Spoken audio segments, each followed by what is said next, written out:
നമ്മളെല്ലാവർക്കും നമുക്ക് ലോകത്ത് കൈയില്ലാതെ ജനിക്കാം, കാലില്ലാതെ ജനിക്കാം, കണ്ണില്ലാതെ ജനിക്കാം. പക്ഷേ മനുഷ്യന് കുടുംബമില്ലാതെ ജനിക്കാൻ പറ്റില്ല.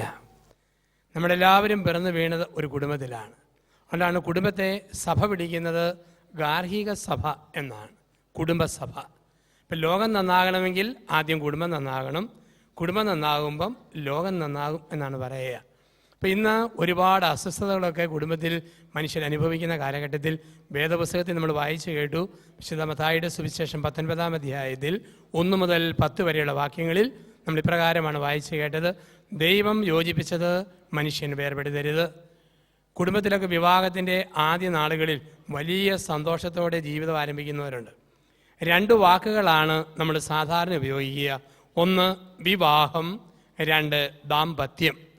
വിവാഹം എന്ന വാക്കിൻ്റെ അർത്ഥം ചക്കാത്തിൽ ചുമക്കാൻ പറ്റാത്തത്, എളുപ്പത്തിൽ എടുക്കാൻ പറ്റാത്തത്, പിള്ളകളിയായി വഹിക്കാൻ പറ്റാത്തത്, വിശേഷമായ വിധത്തിൽ വഹിക്കേണ്ടത് വിവാഹം. അതുകൊണ്ടാണ് ഏത് കളിതമാശ പറഞ്ഞു നടക്കുന്ന പെൺകുട്ടിയാണേലും കല്യാണം കഴിഞ്ഞ് 5-6 മാസം കഴിയുമ്പം ഇരുത്തമുള്ള പെണ്ണായിട്ട് മാറും. എത്ര വിളഞ്ഞു നടക്കുന്ന ചെറുപ്പക്കാരനാണേലും പെണ്ണ് കെട്ടി 3 മാസം കഴിയുമ്പം നല്ല പക്വതയും പാകതയുള്ളവനാകും. അതുകൊണ്ടാണ് അപ്പന്മാർ ആമക്കളോട് പറയാറുണ്ട്, പെണ്ണ് കെട്ടട്ടടാ നീ ശരിയായിക്കോളും. അനുഭവത്തിൽ നിന്ന് പറയുന്നതാ, ശരിയാക്കപ്പെട്ട അപ്പൻ അനുഭവിച്ചിട്ട് പറയുന്നതാ, പെണ്ണ് കെട്ടടാ നീ ശരിയായിക്കോളും.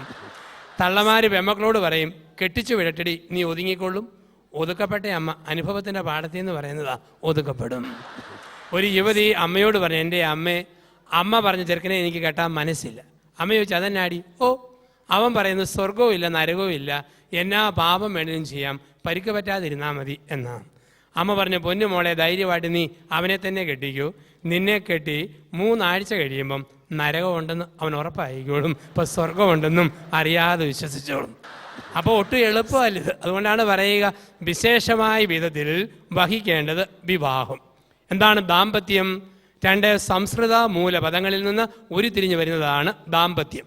ദം ദാനം ചെയ്യുക, പത്യം ഒരുമിച്ച് സഹിക്കുക.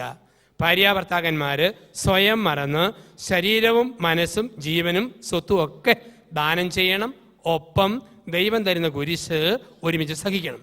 ആദ്യ മാതാപിതാക്കളായ ആദാമും ഹവ്വായും ദേഹം ഒരുമിച്ച് പങ്കുവെച്ചു, ഒരുമിച്ച് സുഖിച്ചു, ഒരുമിച്ച് സന്തോഷിച്ചു. പക്ഷെ മൂത്തവനായ കായേൻ ഇളയവനായ ആബേലിനെ കൊന്നപ്പം 2 പേരും ഒരുമിച്ച് കരഞ്ഞു. ഒരുമിച്ച് ചിരിക്കാനും ഒരുമിച്ച് സഹിക്കാനും ഒന്നിച്ച് പടുത്തുയർത്താനും ദൈവം ഏൽപ്പിച്ചു. ദാമ്പത്യം ദാനം ചെയ്യുക, ഒന്നിച്ച് സഹിക്കുക. വിവാഹത്തിൻ്റെ ആദ്യ നാളുകളിൽ നല്ല ലഹരി സന്തോഷമായിട്ട് കുടുംബജീവിതം കാണാം. പലപ്പോഴും കണ്ടിട്ടുണ്ട്. കല്യാണം കഴിഞ്ഞ് ആദ്യ നാളുകളിൽ നമ്മുടെയൊക്കെ കേരളത്തിൽ ഭാര്യാഭർത്താക്കന്മാരെ ബസ്സിൻ്റെ മുൻ സീറ്റിൽ തട്ടിയും മുട്ടി ഒട്ടി ഉരുമി അടുത്തൊരു യാത്ര. അപ്പോൾ ഒരുമിച്ച് പോകുമ്പം കണ്ടക്ടർ വന്നിട്ട് പറയും, ടിക്കറ്റ്. ഉടനെ കെട്ടിയവൻ്റെ മറുപടി, പൊന്ന് കണ്ടക്ടറെ ഒറ്റ ടിക്കറ്റ്. അപ്പം കണ്ടക്ടർ ചോദിക്കും, അതന്നെ ഇനിയും ഭാര്യയ്ക്ക് 3 വയസ്സ് പൂർത്തിയായിട്ടില്ലേ? ഉടനെ ഭർത്താവിൻ്റെ മറുപടി, പൊന്ന് കണ്ടക്ടറെ ഇങ്ങനെയൊക്കെ ഞങ്ങളെ 2ആയിട്ട് തോന്നിയാലും ഞങ്ങളെ കെട്ടിച്ച അച്ഛൻ പറഞ്ഞായിരുന്നു, ഇനിമേൽ നിങ്ങൾ 2 അല്ല 1 ആവുന്നു. അപ്പോൾ ഒരുമിച്ചൊരു യാത്ര. അപ്പോൾ ഒരുമിച്ചുള്ള ഒരു ജീവിതയാത്രയിലാണ് വിവാഹം എന്നൊക്കെ പറയാം. ബസ്സിൽ ആദ്യ നാളുകളിൽ ബസ്സിൻ്റെ മുൻ സീറ്റിൽ ഭർത്താവും ഭാര്യയും തട്ടി മുട്ടി ഒട്ടി ഉരുമി അടുത്തൊരു യാത്ര. അവിടെ നിന്ന് ഗർഭിണിയായാലോ, നീ മുമ്പിലിരുന്നോടി, ഞാൻ പുറകിലുണ്ട് കേട്ടോ. 2 മക്കളായാലോ, നീ ആദ്യത്തെ വണ്ടിക്ക് പോകോടി, ഞാൻ അടുത്ത വണ്ടിക്ക് പോന്നേക്കാം. ആദ്യത്തെ വീര്യം പോയി, ലഹരി പോയി. അതുകൊണ്ടാണ് കല്യാണം കഴിഞ്ഞ് 1-ാം വർഷം ഭാര്യ പറഞ്ഞുകൊണ്ട് കിടക്കും, ഭർത്താവ് കേട്ടുകൊണ്ട് കിടക്കും. 2-ാം വർഷം കെട്ടിയവൻ പറഞ്ഞുകൊണ്ട് കിടക്കും, ഭാര്യ കേട്ടുകൊണ്ട് കിടക്കും. 3-ാം വർഷം 2 പേരും ഒരുമിച്ച് പറഞ്ഞുകൊണ്ടിരിക്കും, നാട്ടുകാർ കേട്ടുകൊണ്ടിരിക്കും. അങ്ങനെ ആദ്യത്തെ ലഹരി പോയി, വീര്യം പോയെന്നാ പറയുക. അപ്പോൾ വീര്യമുള്ള ഒരു കുടുംബമായിട്ട് ദാമ്പത്യം മാറ്റുവാൻ ദൈവം വിളിക്കുക, വിശേഷമായ വിധത്തിൽ വഹിക്കേണ്ടത്. അടുത്തിടെ ഞാൻ പാലായിലൂടെ ഉച്ച കഴിഞ്ഞ് 2:30 നല്ല വെയിലത്ത് മോട്ടോർ സൈക്കിളിൽ പോവുക. ഞാനിങ്ങനെ മോട്ടോർ സൈക്കിളിൽ പോകുമ്പോൾ എൻ്റെ ഒരു സ്നേഹിതൻ അവൻ്റെ ഭാര്യയെ പുറകിൽ വെച്ച് ഉച്ച കഴിഞ്ഞ് 2:30 നല്ല സൂര്യപ്രകാശത്തിൽ ലൈറ്റ് ഇട്ടുകൊണ്ട് വണ്ടി മാക്സിമം സ്പീഡിൽ ഓടിക്കുന്നു. ഞാൻ ഇങ്ങനെ കൈ കാണിച്ചു, നാട്ടിലൊരു സിഗ്നലായിട്ട്. അവൻ വണ്ടി നിർത്തി ചോദിച്ചു, എന്നാ അച്ചായി കാണിക്കുന്നത്? ഞാൻ പറഞ്ഞു, പൊട്ടച്ചാര്, പെട്രോളിന് ഇത്രയും വിലയുള്ളപ്പോൾ ആരെങ്കിലും പകൽ വെട്ടത്ത് സൂര്യപ്രകാശത്തിൽ പെട്രോൾ കത്തിച്ച് കളയോ? അവൻ അച്ഛൻ മിണ്ടാതിരിയച്ചാ, അപകടം പുറകിലിരിക്കുന്നു, അതാണ് ലൈറ്റ് ഇട്ടുകൊണ്ട് 2:30 വണ്ടി ഓടിക്കുക. അപ്പോൾ ദാമ്പത്യ ജീവിതം എന്ന് പറഞ്ഞു കഴിയുന്നത് ഒരു അപകടത്തിൻ്റെ ജീവിതത്തിലേക്കല്ല, ദാനം ചെയ്യാനും ഒരുമിച്ച് സഹിക്കാനും ഒന്നിച്ചായിരിക്കുവാനും ദൈവം ചേർത്ത് വെച്ച ക്രൈസ്തവ ദാമ്പത്യ ജീവിതം. അതിനെ കാരണവന്മാർ വിളിച്ചു കുടുംബം. കൂടുമ്പോൾ ഇമ്പമുള്ളത് കുടുംബം, കൂടുമ്പോൾ ഇമ്പമില്ലെങ്കിൽ ഭൂകമ്പം എന്നാണ് പറയുക. ഒരുമയുണ്ടെങ്കിൽ ഒലക്കമേലും കിടക്കാം ദാമ്പത്യം, ഒരുമയില്ലെങ്കിൽ ഒലക്കമേലേ കിടക്കും അത് കുടുംബജീവിതം. അപ്പൊ ദൈവം ഒരുമിപ്പിച്ച് ചേർത്ത ദാമ്പത്യ ജീവിതം. അവിടെയാണ് ആദിപുരുഷനായ ആദാം ആദ്യ സ്ത്രീയായ ഹവ്വായോട് പറഞ്ഞ ലോകത്തിലെ ഒന്നാമത്തെ ഉടമ്പടി. വിശുദ്ധ വേദപുസ്തകം എന്ന് പറയുന്നത് ഉൽപ്പത്തി പുസ്തകത്തിലെ 3 ഉടമ്പടികളിൽ ആരംഭിക്കുന്നതാണ്. വേദപുസ്തകത്തിന്റെ ആദ്യ ഗ്രന്ഥമായ ഉൽപ്പത്തി പുസ്തകത്തിൽ 3 ഉടമ്പടികളാണ് കാണുക.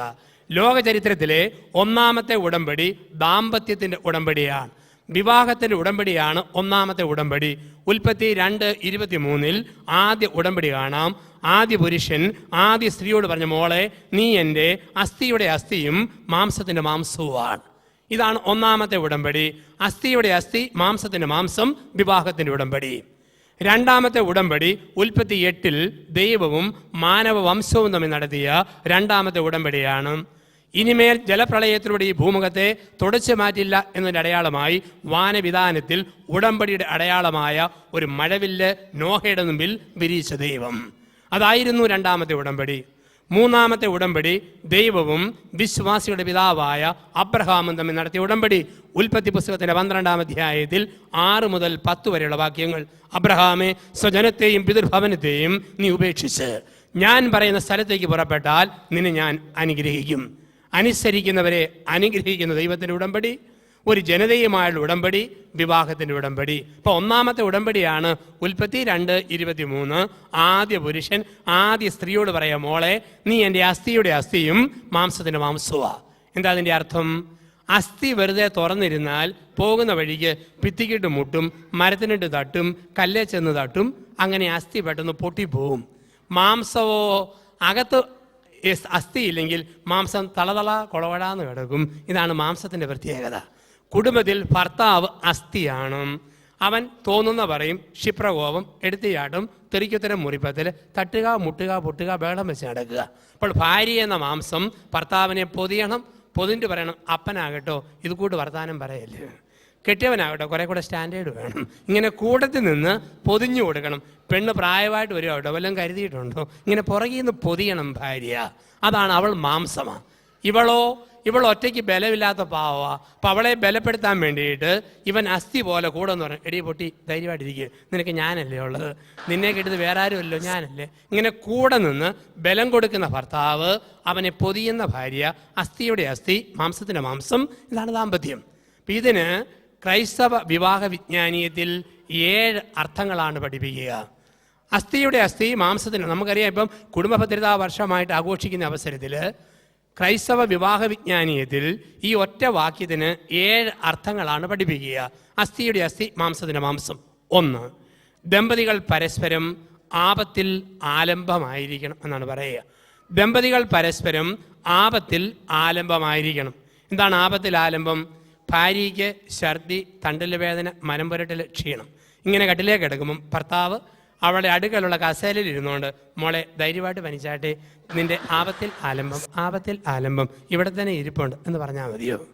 അല്ലേ ഭർത്താവിന് ക്ഷീണം വരുമ്പോൾ, രോഗം വരുമ്പോൾ ഭാര്യ അടുത്തിരുന്ന്, ചേട്ടൻ ഒന്നുകൊണ്ടും പേടിക്കേണ്ട, ധൈര്യമായിട്ട് തലവേദന വന്നോട്ട്, ചേട്ടൻ്റെ ആപത്തിൽ ആലംബം ഇവിടെ തന്നെ ഇരിപ്പുണ്ട്. ഇത് വാക്കുകൊണ്ടല്ല പ്രവൃത്തി കൊണ്ട് കാണിക്കുന്നതാണ് ആപത്തിൽ ആലംബം. ഉദാഹരണത്തിന് ഭർത്താവിന് തലവേദനയും പനിയും വന്നാൽ ഭാര്യ അടുത്ത് ചെന്നിരുന്ന് മരുന്ന് എന്താണോ അത് നെറ്റിയിൽ പുരട്ടി കൊടുത്ത്, ഗുളിക വായിൽ ഇട്ട് കൊടുത്ത്, ഗുളിക തൊണ്ടയിൽ വിലങ്ങാതിരിക്കാൻ വെള്ളം വായിൽ ഒഴിച്ചു കൊടുത്ത്, അവൻ്റെ തല പൊക്കാവുന്ന കനവേ ഉള്ളെങ്കിൽ 2 കൈ കൊണ്ടും പൊക്കിയെടുത്ത് സ്വന്തം നെഞ്ചോട് ചേർത്ത് വെച്ച് മെലിഞ്ഞ വിരൽ മുടിക്കിടയിൽ കൂടെ അമത്തി തിരുമ്മി ഓടിച്ചിട്ട് ചോദിക്കണം, ഇനി വല്ലതും ചെയ്യണോ ചേട്ടാ എന്ന് ചോദിക്കുമ്പോൾ അവൾ അവന് കൊടുക്കുന്നത് ആപത്തിൽ ആലംബം. അതുപോലെ ഭാര്യയ്ക്കൊരു ക്ഷീണം വന്ന് കിടക്കുമ്പം കുടിക്കാൻ ചൂടുവെള്ളമുണ്ടോ, പതയ്ക്കാൻ സോപ്പുണ്ടോ, തുടയ്ക്കാൻ തുണിയുണ്ടോ, അങ്ങനെ അന്വേഷിക്കാതെ രോഗം മാറുന്നതുവരെ നെടലുപോലെ കൂടെ നിൽക്കുന്ന ഭർത്താവ്. അപ്പം ശാരീരിക രോഗത്തിൽ പരസ്പരം കൊടുക്കേണ്ട കരുതൽ. 2, ഭർത്താവിന് മനപ്രയാസം വരുമ്പോൾ ഭാര്യ കൂടെ നിന്ന് ഭർത്താവിനെ ധൈര്യപ്പെടുത്തണം.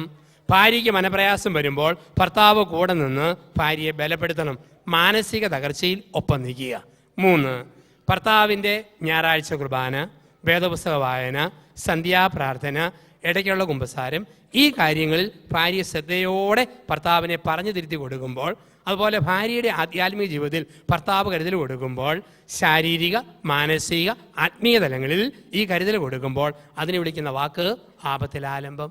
അങ്ങനെ കുറേ നാൾ ജീവിക്കുമ്പം ദമ്പതിമാരുടെ ദേഹത്തു നിന്നും ഒരു തരംഗം പുറപ്പെടുമെന്ന ഇന്ന് മനഃശാസ്ത്രം പഠിപ്പിക്കുക. റഷ്യയിൽ ഒരു ക്യാമറ ഡെവലപ്പ് ചെയ്തിട്ടുണ്ട്. അടുത്തിടെ സയൻസ് മാസികയിൽ അതിനെക്കുറിച്ചുള്ള ലേഖനങ്ങൾ വരുന്നുണ്ട്. ആ ക്യാമറ സിസ്റ്റത്തിൻ്റെ പേര് കിർലിയൻ ഫോട്ടോഗ്രഫി എന്നാണ്.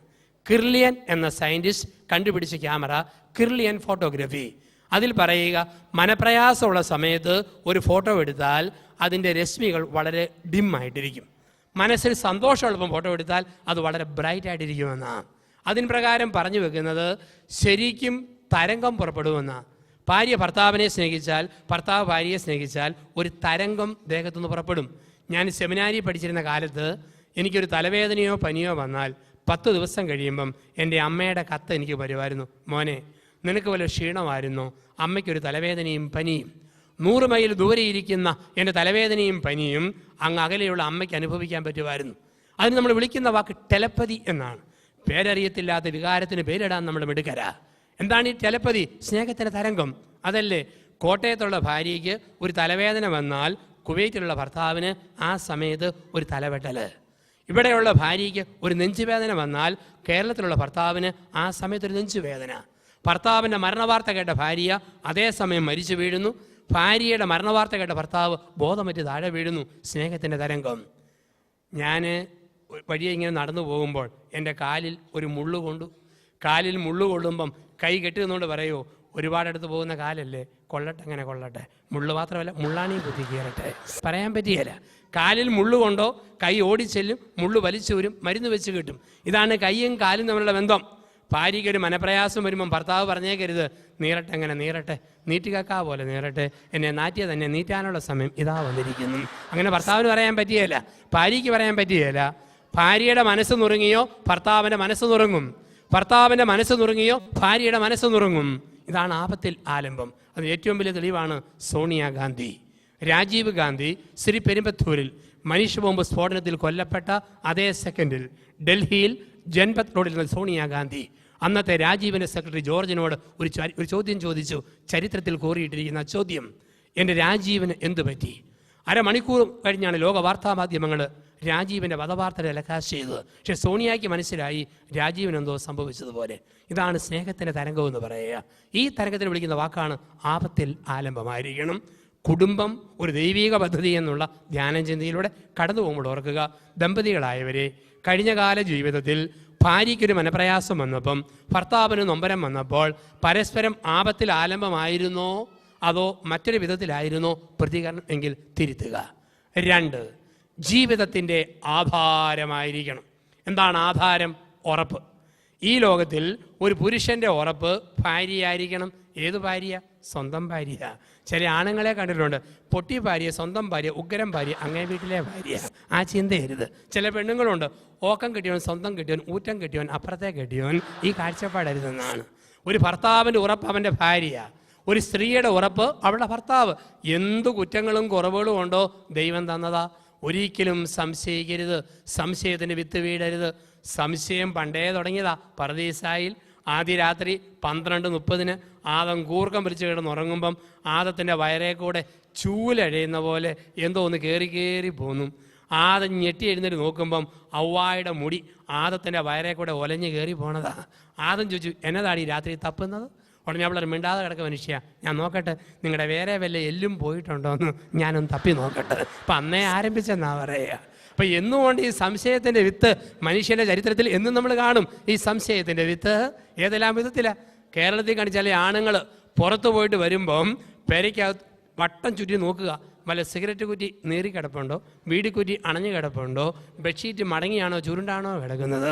ഏതെല്ലാം ടൈപ്പ് ആണുങ്ങളെ കണ്ടിട്ടുണ്ട്. പെണ്ണുങ്ങളുണ്ട് കൂടിയ വർഗം. ഭർത്താവ് വന്ന് ഷർട്ട് ഊരി ഹാങ്കറെ കൊളുത്തിയിട്ടപ്പം അവൾ പെരുവെല്ല് കുത്തി തവളയാട്ടം ചാടി ഷർട്ടെ വലിഞ്ഞു നോക്കുക, വല്ല നീണ്ട മുടിയെങ്ങാനും ഉടക്കി കിടപ്പുണ്ടോ. കറുത്തതാണെങ്കിൽ ബോംബ് സ്ഫോടനം, വെളുത്തതാണെങ്കിൽ സഹിച്ചേക്കാം. ഒരു ദിവസം നോക്കിയപ്പോഴത്തേക്ക് കറുത്ത മുടി, ആഹാ, ഏത് പെണ്ണിൻ്റെ പുറകെയാടോ താൻ പോയത്? 2-ാം ദിവസം വെളുത്ത മുടി, കൊള്ളാവല്ലോ, കിളവിമാരെയും വെറുതെ പിടിയാലല്ലേ. 3-ാം ദിവസം നോക്കിയപ്പോൾ ഒരു മുടിയില്ല, അമ്പടാ കള്ള, എന്നെ പറ്റിക്കാവുന്ന കരുതിയല്ലേ. ഏത് കഷണ്ടിക്കാരിയുടെ കൂടെ അടുതാൻ പോയത്? ഇതാണ് ലോകമെന്ന് പറയുക. അപ്പോൾ അവിടുന്ന് ആരംഭിക്കുന്നതാണ്. അപ്പോൾ ഒരിക്കലും സംശയത്തിൻ്റെ വിത്ത് വീടരുത്. ഒരിക്കലും ഭർത്താവിനെ സംശയിക്കരുത്, ഭാര്യയെ സംശയിക്കരുത്. ജീവിത പങ്കാളിയെ സംശയിക്കുക എന്ന് പറഞ്ഞാൽ കുടിക്കുന്ന വെള്ളത്തെയും ശ്വസിക്കുന്ന വായുവിനെയും സംശയിക്കുന്നതിനൊക്കെ കഷ്ടമാണ്. അപ്പം ജീവിതത്തിൽ പൂർണ്ണമായ വിശ്വാസം. അപ്പോൾ 1, ആപത്തിൽ ആലംബമായിരിക്കണം. 2, ജീവിതത്തിൻ്റെ ആധാരമായിരിക്കണം. വീണ്ടും ഒരു സ്ത്രീയെ സൃഷ്ടിച്ച് പുരുഷൻ്റെ മുമ്പിൽ നിർത്തിയിട്ട് ദൈവം പറഞ്ഞത് എന്താ? നിനക്ക് ചേർന്ന ഇണയും തക്കതായ തുണയുമാ. പല ആൾക്കാരുടെ ഓർമ്മ കല്യാണം കഴിക്കുന്ന മക്കളുണ്ടാകാനാണെന്ന്. അത് വേദപുസ്തകത്തിൻ്റെ വ്യാഖ്യാന പ്രകാരം ശരിയല്ല. മക്കളുണ്ടാകാം, ഉണ്ടാകാതിരിക്കാം. മക്കൾ ഇല്ലാത്ത അവസ്ഥ, മോശമെന്നുള്ള അവസ്ഥ ബൈബിൾ കാഴ്ചപ്പാടല്ല, വിജാതീയ മതങ്ങളുടെ പശ്ചാത്തലത്തിൽ നിന്ന് കയറി വന്നൊരു ആശയമാണ് ബൈബിളിൽ. ബൈബിളിൻ്റെ അടിസ്ഥാന കാഴ്ചപ്പാട് ദൈവം മക്കളെ തന്നാൽ തന്നു, തന്നില്ലേ തന്നില്ല. ഉണ്ടാകുമായിട്ട് വേണ്ടെന്ന് വെക്കുന്നത് തിന്മയാണ്. പക്ഷെ ഉണ്ടാകുമില്ല, ദൈവത്തിൻ്റെ പ്ലാനാണ്, ദൈവത്തിൻ്റെ പദ്ധതി സഹിത്വമാണ്. വിവാഹം എന്ന് പറഞ്ഞാൽ സുഹൃത്ത് ബന്ധം, സഹിത്വം. അതുകൊണ്ടാണ് പറഞ്ഞത് ആദത്തിന് മക്കളെ ഉണ്ടാക്കാൻ ഹൗവായെ കൊടുത്തു ബൈബിളിൽ പറഞ്ഞിട്ടില്ല. ബൈബിളിൽ പറഞ്ഞത് അവന് ചേർന്ന ഇണ, തക്കതായ തുണ. കുറേ നാളുകൾക്ക് മുമ്പ് കൊടമാളൂരിൽ 72 വയസ്സുള്ള അച്ചായൻ പെണ്ണ് കെട്ടി. നവവധുവിൻ്റെ പ്രായം 64. ഞാനും ഒന്ന് കാണാൻ ചെന്നു, എങ്ങനെയുണ്ട് ഈ കല്യാണമെന്ന്. നവവധുവിന് ഒരു കുഴപ്പമുള്ളൂ, മുൻനിരയിൽ 3-4 പല്ലില്ല എന്നൊരൊറ്റ കുഴപ്പം. അപ്പോൾ എന്തിനു വേണ്ടിയാ? സഹിത്വം. ഒരു കൂട്ടിനൊരാൾ. വിവാഹം കൂട്ടാണ്, അതാണ് ചേർന്ന ഇണ. ഓരോരുത്തരും ഓർക്കണം, ചേർന്ന ഇണയായിട്ട് ജീവിത പങ്കാളിയെ കാണണം. അതുകൊണ്ടാണ് നിങ്ങൾ കല്യാണം കഴിഞ്ഞവരൊക്കെ ഒന്ന് ഓർത്ത് നോക്കുക, ചേർന്ന ഇണയല്ലേ. ദൈവത്തിൻ്റെ പദ്ധതി ഭയങ്കരമാണ്. ഒരു വാക്കുപോലും പറയാത്ത കെട്ടിയവന് വാ പൊളിച്ചാൽ അടയ്ക്കാൻ പ്രയാസമുള്ള ഭാര്യയെ കൊടുക്കും. ഒന്നും മിണ്ടാത്തവൾക്ക് ഇഷ്ടം പോലെ വർത്താനം പറയുന്നവനെ, പ്രാർത്ഥന ബോറായവന് പ്രാർത്ഥന നിർത്താത്ത ഭാര്യയെ കൊടുക്കും. മുൻകോപിയായ കെട്ടിയവന് ശാന്തശീലമുള്ള ഭാര്യ, അന്താരാഷ്ട്ര പിശുക്കന് ഇൻ്റർനാഷണൽ ദൂർത്തടികാരിയെ ഭാര്യയായിട്ട് കൊടുക്കും. അപ്പോൾ ദൈവം ചേർന്നതിനായിട്ട് കൊടുക്കുക. അതുകൊണ്ടാണ് 1 കൊരിന്ത്യർ 7-ാം അധ്യായം 14-ാം വാക്യത്തിൽ പറയുന്നു, ഒരു ഭർത്താവ് ഭാര്യ മൂലം വിശദീകരിക്കപ്പെടും, ഒരു ഭാര്യ ഭർത്താവ് മൂലം വിശദീകരിക്കപ്പെടും. ചേർന്ന ഇണ, എല്ലാവിധത്തിലും ചേർന്ന ഇണ. ആണുങ്ങളുടെ ശരീരം എന്ന് പറഞ്ഞാൽ മരത്തെ കയറാൻ പറ്റിയ പരുവത്തിൽ, നാട്ടിലാണ് കപ്പളങ്ങ പറിക്കാം, തേങ്ങ പിരിക്കാം, ചക്കയിടാൻ കയറാം, ഈ പരുവത്തിൽ. പെണ്ണുങ്ങളുടെ ശരീരം മരം കയറാൻ പറ്റിയ പരുവത്തിലല്ല, തേങ്ങ താഴെ കിട്ടാമെങ്കിൽ വാക്കത്തേക്ക് വെട്ടിപ്പൊതിച്ച് ഭാര്യയെ കുത്തി പൊതിച്ച് പൊട്ടിച്ചിട്ട് ചിരവെ ചെരിഞ്ഞിരുന്ന് ചിരണ്ടാൻ പറ്റിയ പരുവത്തിൽ. ദേഹത്തിൻ്റെ ഘടനയ്ക്ക് വ്യത്യാസമുണ്ട്. ഇനി തലയോട്ടി എല്ലിൻ്റെ കട്ടിക്ക് വ്യത്യാസമുണ്ട്. പെണ്ണുങ്ങളുടെ തലയോട്ടി എല്ല് പെട്ടെന്ന് കുശിതു പോകും, ആണുങ്ങളുടെ തലയോട്ടി എല്ലോ ഇരുമ്പ് പോലെ കട്ടി. കാരണം അവൻ ഏത് ചുമട് ചുമന്നാലും ഭാര്യയെ പോറ്റണം. തന്നെയുമല്ല, രാവിലെ 6:30 ഭാര്യ കഷ്ടപ്പെട്ട് ചട്ടുകം കൊണ്ട് ദോശ തിരിച്ചിട്ട് മറിച്ചിട്ട് ചുടുമ്പം ചൊറിഞ്ഞ വർത്താനവും പറഞ്ഞവൻ ചെല്ലുമ്പം അരിശം വരുന്ന ഭാര്യ ചട്ടുകത്തന്നെ കണ കൊണ്ടൊരു കൊട്ടു കൊടുത്താലും എല്ല് പൊട്ടരുത്, അത്രയും കട്ടിയുള്ള തലയോട്ടി എല്ല് കൊടുത്തിട്ടുണ്ട്. ഇനി തൊലിക്കെട്ടിക്ക് വ്യത്യാസം. പെണ്ണുങ്ങൾക്ക് ഷെയ്ക്കാൻ കൊടുത്താൽ മോഡേൺ ബ്രെഡിലോ ബണ്ണയിലോ റൊട്ടിക്ക് വെച്ചിട്ട് മാവേലോ പിടിക്കുന്ന പോലെ തളതളാ കുഴവഴാന്ന് എടുക്കും. പക്ഷെ ആണുങ്ങൾക്ക് ഷെയ്ക്കാൻ കൊടുത്താൽ കമ്പിപ്പാരലോ കാപ്പിക്കമ്പലോ പിടിച്ച പോലെ പാറപ്പുറം പോലെ നല്ല കട്ടി. അതുകൊണ്ടാണ് കൊച്ചുപിള്ളേർ കരയുമ്പോൾ അപ്പനെടുത്താൽ കൊച്ചു പൂർവാധി ശക്തിയോടെ കയറാൻ തുടങ്ങും. ഏതോ മയിൽക്കുറ്റിയെ മുട്ടിയ പോലെ സർവേക്കല്ലെ തട്ടിയതുപോലെ വല്ലാത്ത കട്ടി. പക്ഷെ തള്ള എടുക്കുമ്പോഴേ കൊച്ചു കരച്ചിൽ നിർത്തും. ഡ്യൂറോപ്ലസ് ഡൺലപ്പ് മെട്ടയ്ക്ക് മുട്ടിയ പോലെ ഒരു നല്ല മയം. തൊലിക്കെട്ടിക്ക് വ്യത്യാസമുണ്ട്, മനക്കെട്ടി വ്യത്യാസം. പുറത്തൊരനക്കം കേട്ടാൽ ഭർത്താവ് ടോർച്ചും കൊണ്ട് പുറത്തിറങ്ങുമ്പം ഭാര്യ വട്ടം കെട്ടിപ്പിടിക്കും, പൊന്നുമനുഷ്യ പോകല്ലേ, പാമ്പാണേ ചേമ്പാണേ കുമ്പാണേ പോയേക്കരുത്. ആണുങ്ങൾക്ക് പ്രാർത്ഥന ബോറ്. പുറത്ത് പോയിട്ട് വരുന്ന ഭർത്താവിൻ്റെ 1-ാമത്തെ ചോദ്യം, പ്രാർത്ഥന കഴിഞ്ഞോടി? ഇല്ലെങ്കിൽ കക്ഷി ഒന്നുകൂടെ ടൗണിൽ പോകാൻ തയ്യാറായിട്ടാണ് വന്നിരിക്കുക. അപ്പം പ്രാർത്ഥന പോർ. പെണ്ണുങ്ങൾക്ക് പ്രാർത്ഥിക്കാൻ ഒരു മടിയില്ല. ആണുങ്ങൾക്ക് സഹനശക്തി വളരെ കുറവ്, പെണ്ണുങ്ങൾക്ക് നല്ല സഹനശക്തി. അതുകൊണ്ടല്ലേ ആണുങ്ങൾക്ക് വൈദ്യവേദന വന്നോ 3-ാം ലോകമഹായുദ്ധം, തലവേദന വന്നോ സുനാമി, നെഞ്ചുവേദന വന്നോ ഭൂമി കുലുക്കം. വേദന വന്നാൽ ഒട്ടും സഹിക്കുകയില്ല. പക്ഷേ പെണ്ണുങ്ങളോ തലയ്ക്കകത്ത് പഴുപ്പ, എന്നാലും പറയും മല്ലിക്കാപ്പ് കുടിച്ച് അറിയായിരുന്നു ഈ വേദനയൊന്ന് മാറുമോന്ന്. കുടല് പഴുത്ത് പൊട്ടുക, എന്നാലും പറയും ഉലുവാവെള്ളം കുടിച്ച് അറിയായിരുന്നു വയറ്റിലെ നൊമ്പരം ഒന്ന് മാറുമോന്ന്. അതുകൊണ്ടാണ് നമ്മുടെയൊക്കെ നാട്ടിൽ 70 പെണ്ണുങ്ങൾ ഭർത്താവില്ലാതെ ജീവിക്കുമ്പോൾ 30 ആണുങ്ങളാണ് ഭാര്യയില്ലാതെ ജീവിക്കുന്നതെന്നാണ്.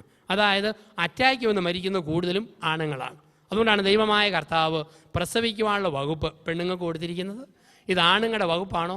ഒറ്റ പ്രസവം, ലോകാവസാനം. ഇനി ഈ പരിപാടിക്ക് ഇല്ല. അപ്പം ചേർന്ന ഇണയായിട്ട് കൊടുത്തിരിക്കുന്നു, ചേർന്ന ഇണ.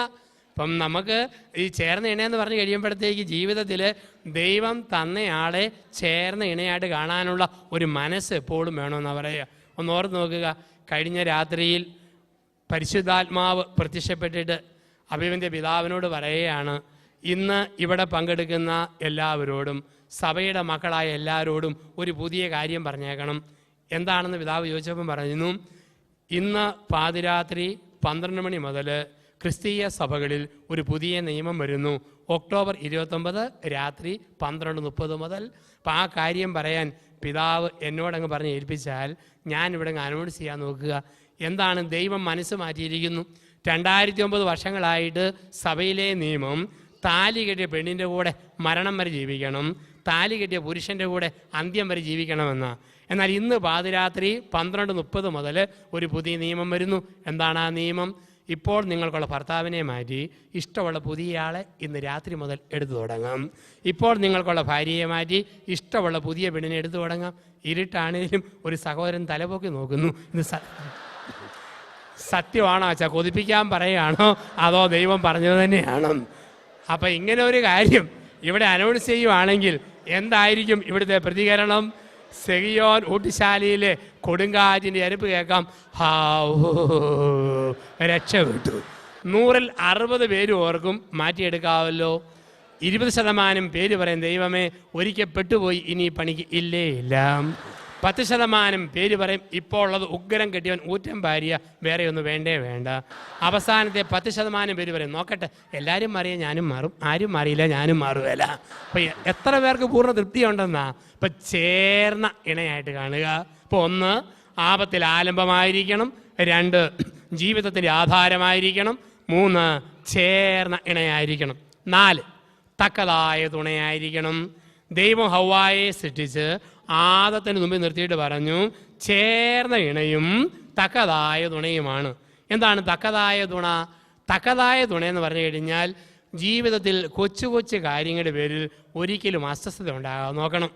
പണ്ടത്തെ കാലത്താണെന്ന് വരികയിൽ അപ്പൻ്റെ അമ്മയുടെ ഉപദേശം എന്താ? എടി, ഇനിമേൽ ഭർത്താവിൻ്റെ വീട് നിൻ്റെ വീട്, അതുകൊണ്ട് കൊച്ചു കൊച്ചു കാര്യവും പരാതിയും പറഞ്ഞ് ഇങ്ങോട്ട് വന്നേക്കരുത് എന്ന് പറയുന്ന ലോകമാണ്. അപ്പം ഇന്ന് കാഴ്ചപ്പാട് മൊത്തം മാറാൻ തുടങ്ങി. പെണ്ണിന് ശമ്പളം ഉണ്ടെങ്കിൽ മാതാപിതാക്കൾ പ്രോത്സാഹിപ്പിക്കും, പോട്ടടി അല്പം കൂടെ നല്ലതിനെ ഞങ്ങൾ തന്നെ കണ്ടുപിടിച്ച് തരാം, ഇങ്ങോട്ട് പോരെ പറയുന്ന കാലമാണ്. നമ്മൾ ലോകത്ത് ആരോടെങ്കിലും ആലോചന ചോദിച്ചാൽ ആലോചന ചോദിക്കുന്നവരെല്ലാം തെറ്റേ പറയുള്ളൂ. കൂട്ടുകാരന്മാർ പറയും ഡൈവോഴ്സ് നടത്തിക്കോടാ, നിനക്ക് ഇതിനേക്കാൾ നല്ലതിനെ കിട്ടും. വീട്ടുകാരും പറയും പോരടി നിൻ്റെ കാര്യം ഞങ്ങൾ നോക്കണം. കാരണം ഇന്ന് 1ഉം 2ഉം ഉള്ളൂ ആ പ്രൊട്ടക്ഷനാണ്. അവിടെയാണ് പറയേണ്ടത്, ലോകത്തിൽ ആരോടും ഭർത്താവിൻ്റെ കുറവുകളെക്കുറിച്ച് പങ്കുവെക്കരുത്, ഭാര്യയുടെ കുറവിനെക്കുറിച്ച് പങ്കുവെക്കരുത്. ആലോചന ദൈവത്തോട് മാത്രം ചോദിക്കണം, ദൈവത്തോട് മാത്രം. പണ്ട് വേദപുസ്തകത്തിൽ ഔസേപ്പിന് മറിയത്തെ ഉപേക്ഷിക്കണമെന്ന് തോന്നി, കൊള്ളുകേല എന്നൊരു തോന്നൽ. ആ തോന്നൽ വന്നപ്പോൾ പറയുന്നു, അങ്ങനെ ഉപേക്ഷിക്കാൻ തീരുമാനിച്ചിരുന്ന യൗസേപ്പിന് നിദ്രയിൽ ദൈവം പ്രത്യക്ഷപ്പെടും, ദൈവത്തിൻ്റെ മാലാക. നിദ്രയെന്ന് പറഞ്ഞാൽ ഉറക്കമെന്നല്ല അർത്ഥം. പിന്നെയോ യൗസേപ്പിൻ്റെ നിശബ്ദമായൊരു ധ്യാനം. യൗസേപ്പ് അല്പസമയം നിശബ്ദമായിട്ട് ധ്യാനിച്ചു മനസ്സിൽ. ആ ധ്യാനത്തെ വേദപുസ്തകം നിദ്രയെന്ന് പറയും. കാരണം സുഖമായിട്ട് യൗസേപ്പിന് ഉറങ്ങാൻ പറ്റുകയില്ല. കാരണം കടന്നു വരാൻ പോകുന്ന പങ്കാളിയെ ഉപേക്ഷിക്കണം കരുതുന്ന ഭർത്താവിന് ഉറങ്ങാൻ പറ്റുകയില്ല. അപ്പോൾ ഉറങ്ങിയെന്നല്ല, ഒരു ചെറിയ ധ്യാനത്തിലൂടെ കടന്നു പോയപ്പോൾ ആ ധ്യാനമാണ് യൗസേപ്പ് ദൈവത്തോട് ആലോചന ചോദിച്ച സമയം. ദൈവത്തോട് ആലോചന ചോദിച്ചു, ഞാൻ കെട്ടാൻ പോകുന്ന എൻ്റെ ഭാര്യയായ അവളെ ഞാൻ എന്ത് ചെയ്യണം? ദൈവത്തോട് ചോദിച്ചപ്പം ദൈവം കൊടുത്ത ഉത്തരം, നീ ശങ്കിക്കരുത്, നിനക്ക് വേണ്ടിയുള്ളതാ, എടുക്ക്. കൂട്ടുകാർ ചോദിച്ചാൽ പറയും കൊള്ളുകയില്ലാത്തവർ ഉപേക്ഷിക്ക്. വീട്ടുകാർ പറയാം, പക്ഷെ ദൈവം പറഞ്ഞു നിനക്കായി വെച്ചതായി എടുക്ക്. ദാമ്പത്യ ബന്ധത്തിൽ പക്കതായ തുണയാകണോ? ആലോചന ദൈവത്തോട് മാത്രം. കൊച്ചു കാര്യത്തിൻ്റെ പേരിൽ ഭാര്യയെ വിട്ട് അകലാൻ ചിന്തിക്കുന്നവർ, ഭർത്താവിനെ വിട്ട് അകലാൻ ചിന്തിക്കുന്നവർ ഓർമ്മിക്കുക, ആലോചന എൻ്റെ ദൈവത്തോടായിരിക്കണം, സ്വന്തം വീട്ടുകാരോടല്ല, സുഹൃത്തുക്കളോടല്ല, സഹപ്രവർത്തകരോടല്ല. ദൈവത്താൽ ആലോചന ചോദിച്ചാൽ പറയും ഉപേക്ഷിക്കരുത്, ശങ്കിക്കേണ്ട, നീ അവളെ സ്വീകരിക്കുക, നീ അവൻ്റെ കൂടെ പാർക്ക്. ഈ ആലോചന ദൈവമാണ് തരിക. അവിടെ തക്കതായ തുണയെന്ന് പറഞ്ഞു കഴിഞ്ഞാൽ ജീവിതത്തിൽ ഇഷ്ടാനിഷ്ടങ്ങൾ കണ്ടറിഞ്ഞ് പെരുമാറാൻ പഠിക്കണം. കല്യാണം കഴിഞ്ഞ് ഒരു 5-6 മാസം കഴിയുമ്പോഴത്തേക്ക് മിടുക്കൻ ഭർത്താവ് മനസ്സിലാക്കണം, എൻ്റെ ഭാര്യയ്ക്ക് ഏതെല്ലാം ഭക്ഷണം ഇഷ്ടം, ഞാൻ എന്നാ തുണി ഉടുത്താലിഷ്ടം, ഞാനെങ്ങനെ മുടിയിരിയാലിഷ്ടം, ഞാനെങ്ങനെ വർത്തമാനം പറഞ്ഞാലിഷ്ടം. ഇത് മിടുക്കം ഭർത്താവ് മനസ്സിലാക്കണം. മിടുക്കി ഭാര്യയെ മനസ്സിലാക്കണം, എൻ്റെ ഭർത്താവിന് ഏത് ഭക്ഷണം ഇഷ്ടം, ഏത് സംസാരം ഇഷ്ടം, ഏത് വേഷം ഇഷ്ടം. ഉദാഹരണത്തിന് എൻ്റെ ഭർത്താവിന് പേര് ടോം. ടോം ടോം എന്ന് കേട്ടാൽ അവൻ അരിശം. ടോം കുട്ട എന്ന് വിളിക്കാമെങ്കിൽ സന്തോഷം. അങ്ങനെയെങ്കിൽ ടോം കുട്ടാൻ തന്നെ വിളിക്കണം. അലറി വിളിച്ച് കുട്ടാന്ന് വിളിച്ചാൽ പന്നിക്കുട്ടനെ വിളിക്കുന്നവരായിരിക്കും. പേര് കൂട്ടി വിളിക്കുമ്പം തക്കതായ തുണ. ഭർത്താവ് ഭാര്യയോട് പറയടി, നിന്റെ സാരിയും ബ്ലൗസും പറിച്ച് ദൂരെ കളഞ്ഞിട്ട് നാളെ മുതൽ നീ സാൽവാറും കമ്മീസും ധരിച്ചാൽ മതി. ഉടനെ ഭാര്യ പറഞ്ഞേക്കരുത്, പൊന്നു മനുഷ്യ, കണ്ണിച്ചോരില്ലാത്ത വർത്താനം പറയരുത്. ഇത് കൂടി കുന്ത്രാട്ടം കുത്തിക്കയറ്റിയാൽ പുത്തനായിട്ട് പണിയുന്ന കെട്ടിടത്തിന് കണ്ണ് കിട്ടാൻ നിൽക്കുന്ന ബൊമ്മ പോലാകുമെന്ന് ഒരിക്കലും പറഞ്ഞേക്കരുത്. ഭർത്താവ് ആവശ്യപ്പെട്ടോ ഭാര്യ ധരിച്ച് കാണിക്കണം. അല്ലെങ്കിൽ അങ്ങനെയുള്ള വേഷം ധരിച്ച വല്ല അവളുമാരെയും നോക്കാനുള്ള പ്രവണത ഭർത്താവിനുണ്ടാകും. ഉണ്ടാകാതിരിക്കണമെങ്കിൽ ഞാനെന്ന ഭാര്യ തന്നെ ധരിച്ച് കാണിക്കണം വസ്ത്രം. അതോടൊപ്പം തന്നെ എൻ്റെ ഭർത്താവിന് ഇഷ്ടമില്ലാത്ത കാര്യങ്ങൾ ഒരിക്കലും പറയരുത്. ഭർത്താവിന് ഏറ്റവും ഇഷ്ടമാണ് കോഴിക്കറി വെക്കുമ്പം 3/4 വേവായ കോഴിക്കാല് എരിവും ചൂടുമുള്ള ചാറിയെന്നെടുത്ത് കറുമുറ കടിച്ചു തിന്നുന്ന ഇഷ്ടമാണെന്ന് ഭാര്യയ്ക്ക് മനസ്സിലായാൽ ഇനിമേൽ കോഴിക്കറി വെക്കുമ്പം 3/4 വേവായ കോഴിക്കാല് എരിവും ചൂടുമുള്ള ചാറി വെച്ചിട്ട് ചേട്ടാ കടിക്ക് കോഴിയുടെ കാല് എന്നും പറഞ്ഞ് നീട്ടിപ്പിടിച്ചു കൊടുക്കുന്ന ഭാര്യ ഭർത്താവിൻ്റെ ജീവിതത്തിൽ തക്കതായ തുണ. ഒരിക്കലും ഭർത്താവിന് ഇഷ്ടമില്ലാത്ത വർത്താനം പറയരുത്. ഭർത്താവ് ഒരു ദിവസം നല്ല ഒരു നീല പാൻസിന് തുണി കെട്ടി. അവൻ നീല പാൻസും തയ്ച്ചിട്ടു. അവൻ ഇഷ്ടപ്പെട്ട ഒരു ചുമന്ന ഷർട്ടും തയ്ച്ചിട്ടു. നീല പാൻസും ചുമന്ന ഷർട്ടും ഇട്ട് കഴുത്തിൽ ഒരു മഫ്ലറും ചുറ്റി അവൻ ഭാര്യയുടെ മുമ്പിൽ വന്നു. എങ്ങനെയുണ്ട് എന്നെ കണ്ടാൽ? അവളുടെ ഒരു നല്ല വാക്ക് കേൾക്കാൻ വേണ്ടിയാ. അവനോർത്ത് ചേട്ടനെ കണ്ടാൽ ഷാരൂഖ് ഖാനെ പോലെ ഇരിക്കും എന്ന് പറയുന്ന. ഇത് കണ്ട പാടെ അവൾ പറയും, അയ്യടാ കേമമായിരിക്കുന്നു, റെയിൽവേയിൽ ചരക്ക് ചുമക്കുന്ന പോട്ടറെ പോലെ ഉണ്ടല്ലോ. അത് കേട്ടപാടെ അവൻ്റെ മറുപടി, അല്ലെങ്കിൽ സത്യവാടി, ഒരു മുടിഞ്ഞ ചരക്കിനെ 20 വർഷമായിട്ടും ചുമന്നുകൊണ്ടിരിക്കുകയല്ലേ, നീ ഇത് തന്നെ എന്നോട് പറയണം. അപ്പോൾ ഒരിക്കലും ഈ പൊരുത്തമില്ലാത്ത വാക്ക് പറയരുത് ജീവിതത്തിൽ നിന്നാണ്. തക്കതായ തുണ. ഭർത്താവിൻ്റെ ഒരു കണ്ണ് അല്പം അടഞ്ഞ കണ്ണ്, ആ കണ്ണിനെക്കുറിച്ച് കേൾക്കുന്നത് തന്നെ അവന് സഹിക്കാൻ പറ്റിയല്ല. പക്ഷെ ഇവിടെ അരിശം വരുമ്പം വജ്രായുധം പോലെ ഭർത്താവിനെ വിളിക്കുന്ന വാക്കെന്നാ, കോച്ചറക്കണ്ണ കോങ്കണ്ണ കോച്ചറക്കണ്ണ. തിരുത്താൻ മേലാത്ത കാര്യം പറഞ്ഞ് ഭർത്താവിനെ നൊമ്പരപ്പെടുത്തരുത്. തക്കതായ തുണ.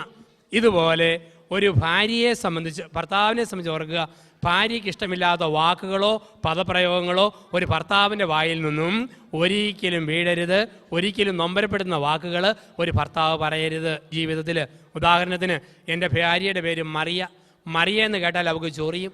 മറിയാമ്മ എന്ന് വിളിക്കാമെങ്കിൽ ഇക്കിളി എടുക്കും. അങ്ങനെയെങ്കിൽ മറിയാമ്മ എന്ന് തന്നെ വിളിക്കണം. എൻ്റെ ഭാര്യയ്ക്ക് ഏറ്റവും ഇഷ്ടപ്പെട്ട സാധനം പരിപ്പ് വട, പാളയംകോടൻ പഴം. വിവാഹ വാർഷികത്തിലും ജന്മദിനത്തിലും കുഞ്ഞുങ്ങളുടെ ജന്മദിനത്തിലും 5-6 വടയും പഴവും കൂടെ ഒരു കടലാസിൽ പൊതിഞ്ഞിട്ട് മോളെ മറിയാമ്മയെ കടിക്കടി വട പഴം പൊതി എന്നും പറഞ്ഞ് നീട്ടിപ്പിടിച്ചു കൊടുക്കുന്ന ഭർത്താവ് അവളുടെ ജീവിതത്തിൽ തക്കതായ തുണ. ഒരു കാര്യം ഓർക്കാനുള്ളത്, മിടുക്കര് ഭർത്താക്കന്മാരാണോ ഭാര്യയെ നേടാൻ ആഗ്രഹിക്കുന്നെങ്കിൽ പേരിൻ്റെ കൂട്ടത്തിൽ മോളെ എന്ന് കൂട്ടിക്കൂട്ടി വിളിച്ചാൽ ഏത് ഭർത്താവിനും ഭാര്യയെ നേടാൻ പറ്റും. ഉദാഹരണത്തിന്, ജെസ്സിയാണോ ജെസ്സി മോളെ, ടെസ്സിയാണോ ടെസ്സി മോളെ, ലൂസിയാണോ ലൂസി മോളെ, ജാസ്മിനാണോ ജാസ്മിൻ മോളെ, മോളിയാണോ മോളുടെ മോളെ. അങ്ങനെ വിളിച്ചുകൊണ്ടിരിക്കാമെങ്കിൽ അത് പെണ്ണുങ്ങൾക്ക് വലിയ സന്തോഷമാണ്. ഒരു സ്ഥലത്ത് ഞാൻ ധ്യാനത്തിൽ പറഞ്ഞു, മിടുക്കര് ഭർത്താക്കന്മാർ ഭാര്യയെ പേരിൻ്റെ കൂട്ടത്തിൽ മോളെ എന്ന് കൂട്ടിച്ചേർത്ത് വിളിക്കണം. അത് കേട്ടപാടെ ഒരു ഭാര്യ എൻ്റെ അടുക്ക വന്നു, എൻ്റെ അച്ഛ ഒരു ധ്യാനവും കൂടണ്ട, കല്യാണം കഴിഞ്ഞ് 6 മാസം കഴിഞ്ഞപ്പോൾ മുതൽ എൻ്റെ ഭർത്താവിനെ മോളെ എന്ന് നീട്ടി വിളിക്കും. പക്ഷെ എൻ്റെ പൊന്നച്ഛ ആദ്യം വേറെ ഏതാണ്ട് പൂരിപ്പിച്ചിട്ട് അവസാനമാണ് ഈ മോളെ എന്നുള്ള വിളി അവസാനം വരിക. ഇപ്പോൾ തക്കതായ തുണയെന്ന് പറഞ്ഞു കഴിഞ്ഞാൽ ഇഷ്ടാനിഷ്ടങ്ങൾ കണ്ടറിഞ്ഞ് പെരുമാറുന്ന ഒരു ജീവിത ശൈലി എന്നാണ് പറയുക. ഇഷ്ടാനിഷ്ടങ്ങൾ കണ്ടറിയുന്ന ഒരു ജീവിത ശൈലി. അതുപോലെ തന്നെ ഓർക്കുക, ഭാര്യ ഭക്ഷണം ഉണ്ടാക്കി വെച്ചു. ഈ ചില ആണുങ്ങളുണ്ട്, എന്തിനു വേദനും കുറ്റം പറയുന്ന ആണുങ്ങൾ. അതൊരിക്കലും ശരിയല്ല. ഭാര്യ 1-ാം തരം മുട്ട പൊരിച്ചു വെച്ചു, പിശാചെ പുഴുങ്ങാൻ മേലേടി. പിറ്റേ ദിവസം പുഴുങ്ങി വെച്ചു, ചേത്താനെ പൊരിക്കാൻ മേലേടി. 3-ാം ദിവസം പരാതി വേണ്ടല്ലോ, ഒരു മുട്ട പുഴുങ്ങിയും വെച്ചു, മറ്റേത് പൊരിച്ചും വെച്ചു. മുടിഞ്ഞ പിശാച് പൊരിക്കേണ്ട മുട്ട പുഴുങ്ങിയും വെച്ചു, പുഴുങ്ങേണ്ട മുട്ട പൊരിച്ചും വെച്ചു. ഈ ടൈപ്പ് ആണുങ്ങളുണ്ട്. ദൈവം തമ്പുരാന് പോലും രക്ഷിക്കാൻ മേലാത്ത വർഗങ്ങളെന്നാണ് പറയുക. അപ്പോൾ ജീവിതത്തിൽ ഇഷ്ടാനിഷ്ടങ്ങൾ നോക്കി പെരുമാറുന്ന ഒരു ജീവിതത്തിൻ്റെ ശൈലി എന്നാണ് പറയുക. അതുപോലെ ഒരു ദിവസം അവൾ 1-ാം തരം കണ്ണിമാങ്ങ അച്ചാറിട്ട് ഒരു കുപ്പിക്കകത്താക്കി കൊടുത്തു. എന്നിട്ടൊരു ടീസ്പൂണും കൊടുത്തു, ചേട്ടാ കഴിച്ചു നോക്ക്, ഈ ചൊനയുടെ രുചി, അരപ്പിൻ്റെ ടേസ്റ്റ് എങ്ങനെയുണ്ടെന്നും പറഞ്ഞ്. അവൻ ഒരു കണ്ണിമാങ്ങ എടുത്ത് കടിച്ചു നോക്കി, അരപ്പൊന്ന് നക്കി. എന്നിട്ട് ചോദിക്കുക, എന്നതാ അടിയത്? കണ്ണിമാങ്ങ അച്ചാർ. ഇതാണോ കണ്ണിമാങ്ങ? എല്ലാത്തിലും എഴുതി വേടി കണ്ണിമാങ്ങ അച്ചാറെന്ന്. ഏതാണ്ട് ആട്ടിൻകാഷ്ടം അരപ്പിലിട്ട് പോലെ ഉണ്ടല്ലോ. എടി ഇതാണോ അച്ചാർ? അച്ചാറെന്ന് പറഞ്ഞാൽ അയൽവക്കത്തെ അച്ചാമ്മയുടെ അച്ചാർ, അതല്ലേ അച്ചാർ. ഇത്രയും പറഞ്ഞോ, അവൻ്റെ കഥ കഴിഞ്ഞു. പിറ്റേ ഞായറാഴ്ച ഇവള് പോത്തിറച്ചി വരട്ടി ഒലത്തി പാത്രത്തിൽ നിരത്തി വിളമ്പും. എന്നിട്ട് പറയും, ഞാൻ ഒലത്തിയതാ, അച്ചാമ്മയുടെ ഒലത്ത് നിരത്തി വേണേൽ കയറ്റി വെച്ച് പോകാൻ മനുഷ്യ എന്ന് പറയും. ഇതാണ് പ്രശ്നമെന്ന് പറയുക. ഇപ്പം തക്കതായ തുണയെന്ന് പറഞ്ഞു കഴിഞ്ഞാൽ ഇഷ്ടാനിഷ്ടങ്ങൾ കണ്ടറിഞ്ഞ് പെരുമാറുന്ന ഒരു ജീവിതത്തിൻ്റെ ശൈലി എന്നാണ്. ഇഷ്ടാനിഷ്ടങ്ങൾ കണ്ടറിഞ്ഞ് പെരുമാറുന്ന ഒരു ജീവിത ശൈലി. ഇനി പെണ്ണുങ്ങളുടെ ശരീരത്തിന് എത്ര ഷേപ്പ് പോയാലും മിടുക്കരാണുങ്ങൾ ഒരിക്കലും കമൻറ്റ് പറഞ്ഞേക്കരുത്. എത്ര ഷേപ്പില്ലാതെ പോയാലും പറയാം, എൻ്റെ ഏടി പ്രിയങ്ക ചോപ്ര കഴിഞ്ഞ പിന്നെ അടുത്ത ചോപ്ര നിന്നെ കിട്ടിയത് മഹാഭാഗ്യം. പക്ഷെ ചില ആണുങ്ങൾക്ക് ഒരു വിവരവും ഇല്ല.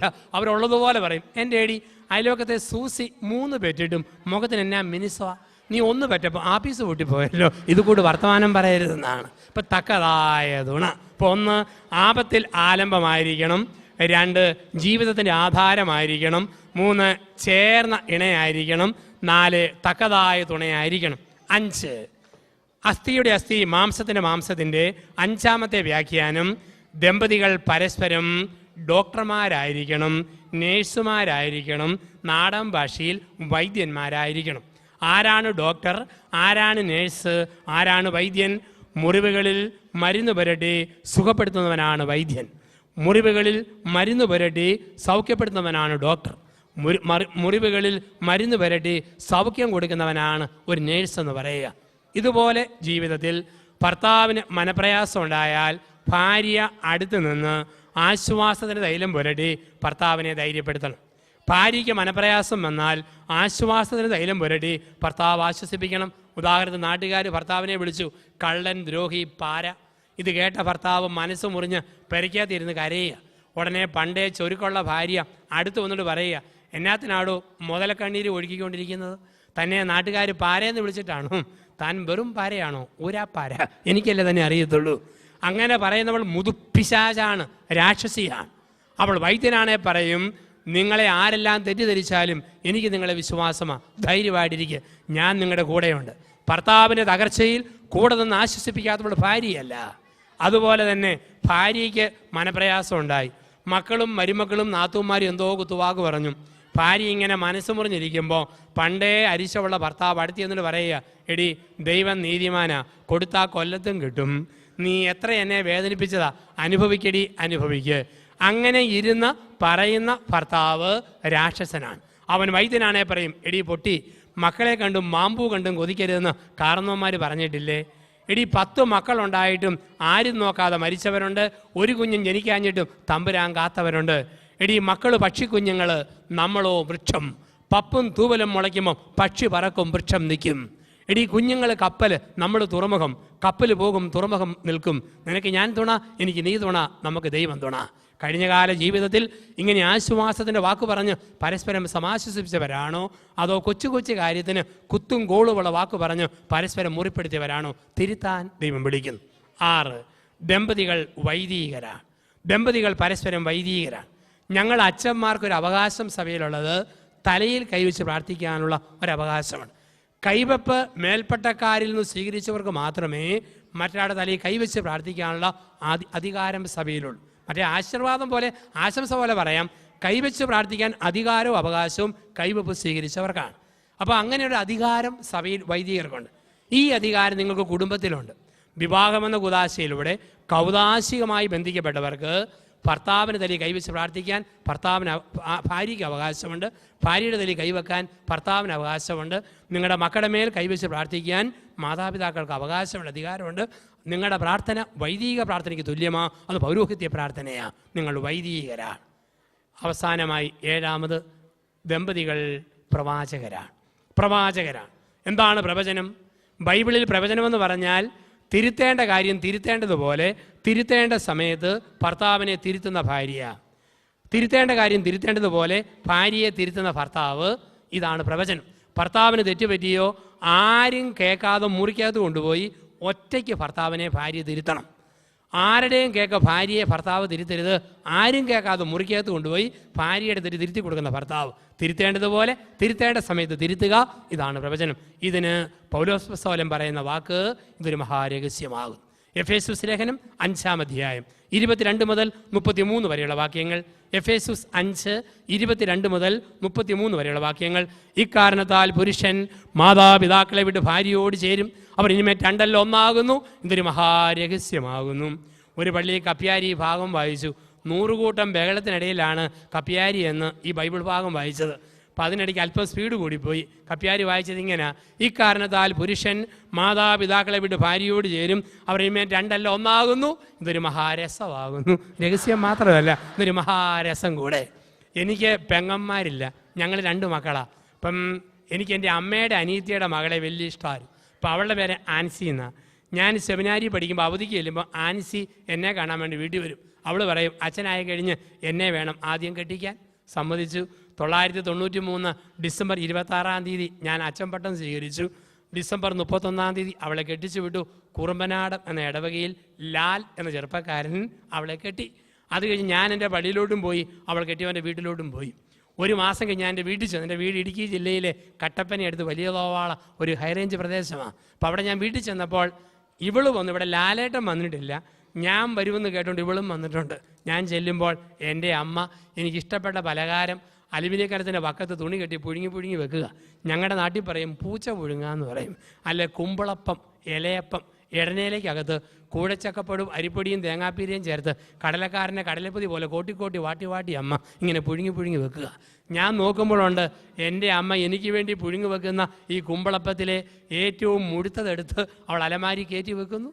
കാരണം പിറ്റേ ദിവസം അവിടെ ലാലേട്ടൻ വരുമ്പോൾ അവൻ്റെ അണ്ണാക്കി കുത്തി കയറ്റാൻ ഇവിടെ എടുത്ത് വെക്കുക. ഞാൻ എന്നാ ചോദിച്ചാലും അവൾക്കൊരു മറുപടിയില്ല. ഞാൻ ചോദിച്ചേടി, ഞാൻ അച്ഛനായപ്പം വണ്ണം വെച്ചോ, വീഞ്ഞു കുടിച്ചപ്പം മുഖം ചുമന്നോ, വയറ് ചാടിയോ, ഇവളൊന്നും കേൾക്കുന്നില്ല. എന്ത് ചോദിച്ചാലും ഏതോ സ്വപ്ന ലോകത്തിലെ ബാലഭാസ്കരനെ പോലെ അവൾ എന്തോ ഓർത്തുകൊണ്ടിരിക്കുക.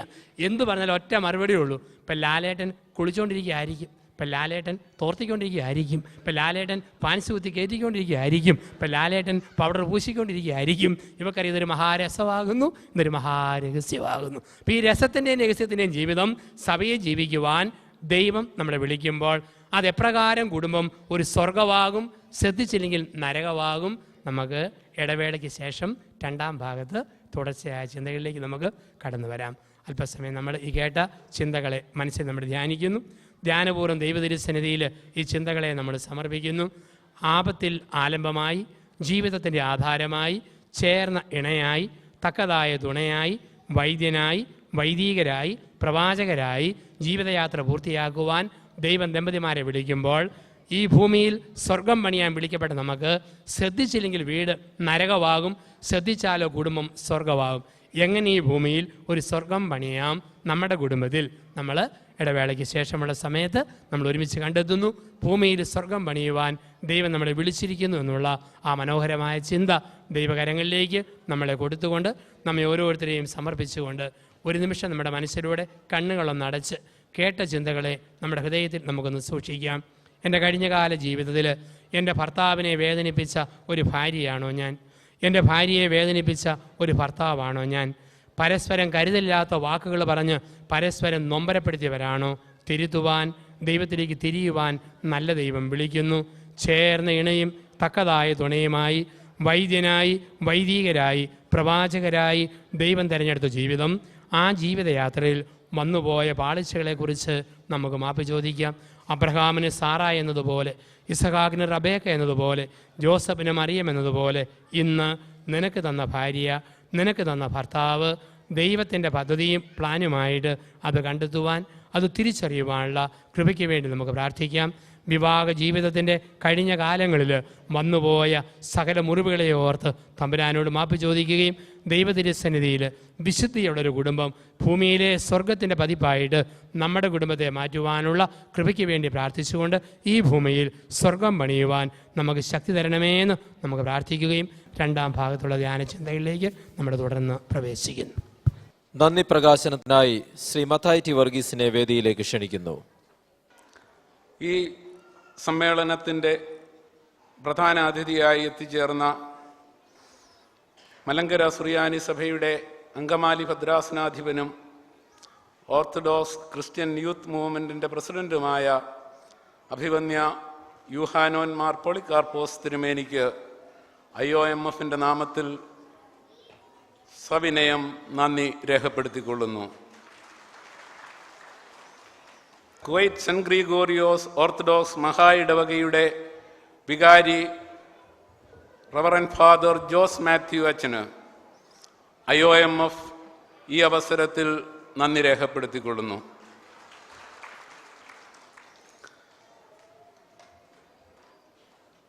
അപ്പസ്തോലിക സഭകളിലെ ഇടവക വികാരിമാരായ ബഹുമാനപ്പെട്ട വൈദിക ശ്രേഷ്ഠർക്ക്, ആ ഇടവകകളുടെ ചുമതലക്കാരായി ഇവിടെ എത്തിച്ചേർന്നിട്ടുള്ള ബഹുമാന്യ വ്യക്തികൾക്കും ഇന്ത്യൻ ഓർത്തഡോക്സ് മേഴ്സി ഫെലോഷിപ്പ് ഹൃദയത്തിൻ്റെ ഭാഷയിൽ നന്ദി രേഖപ്പെടുത്തിക്കൊള്ളുന്നു.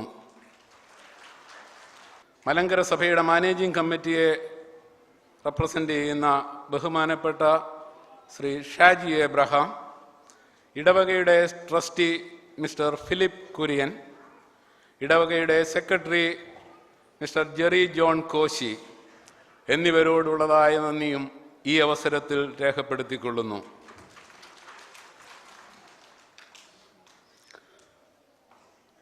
കുവൈറ്റ് എക്യുമെനിക്കൽ ചർച്ച് ഫെലോഷിപ്പിൻ്റെ പ്രസിഡൻ്റായ ബഹുമാനപ്പെട്ട പോൾസൺ കിരിക്കാട്ടിലച്ചനോടുള്ള നന്ദിയും ഈ അവസരത്തിൽ രേഖപ്പെടുത്തട്ടെ.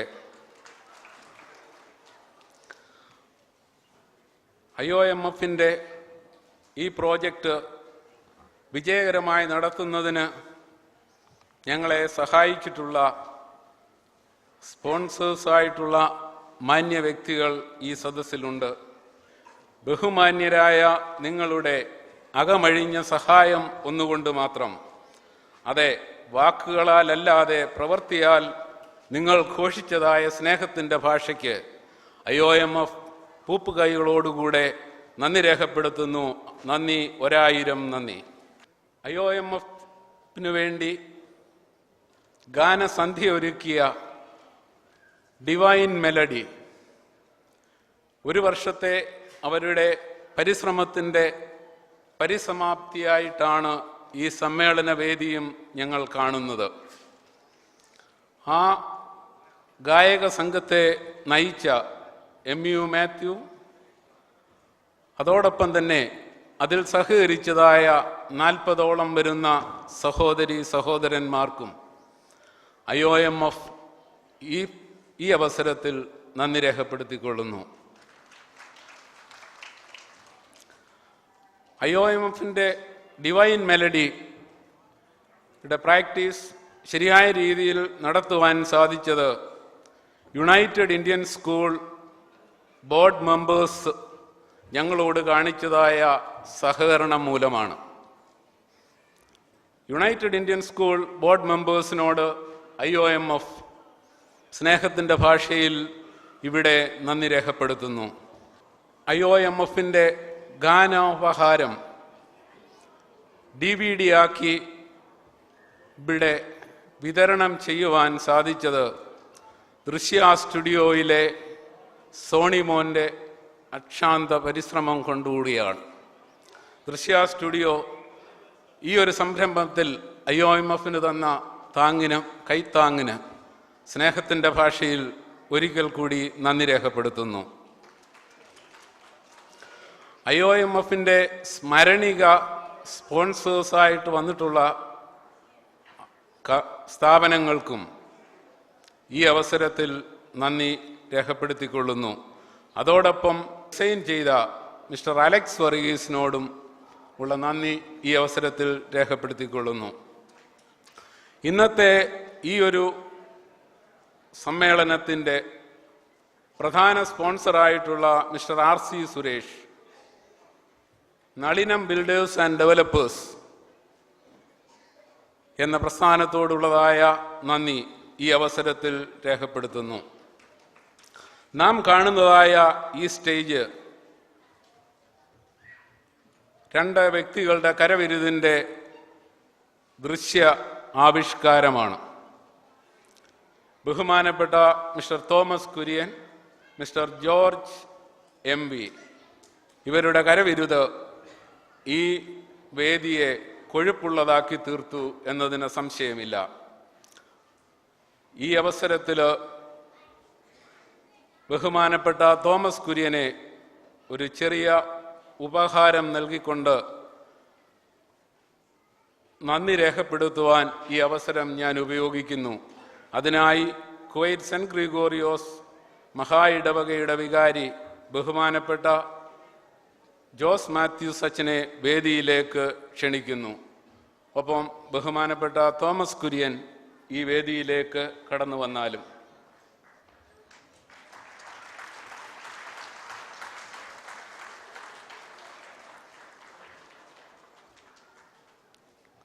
ഇന്നത്തെ ഈ സമ്മേളനത്തിൻ്റെ പ്രധാന ആകർഷണം എന്തെന്ന് ചോദിച്ചാൽ,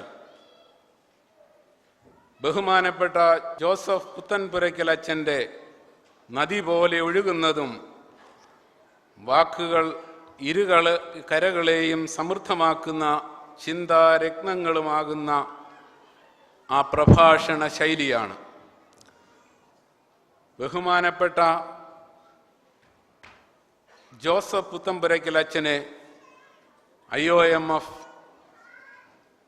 എല്ലാവിധമായ ആദരവോടും കൂടി ഈ അവസരത്തിൽ നന്ദി രേഖപ്പെടുത്തുന്നു. കൂടുമ്പോൾ ഇമ്പമുളവാക്കുന്ന വേദികളായി നമ്മുടെ കുടുംബങ്ങൾ മാറട്ടെ.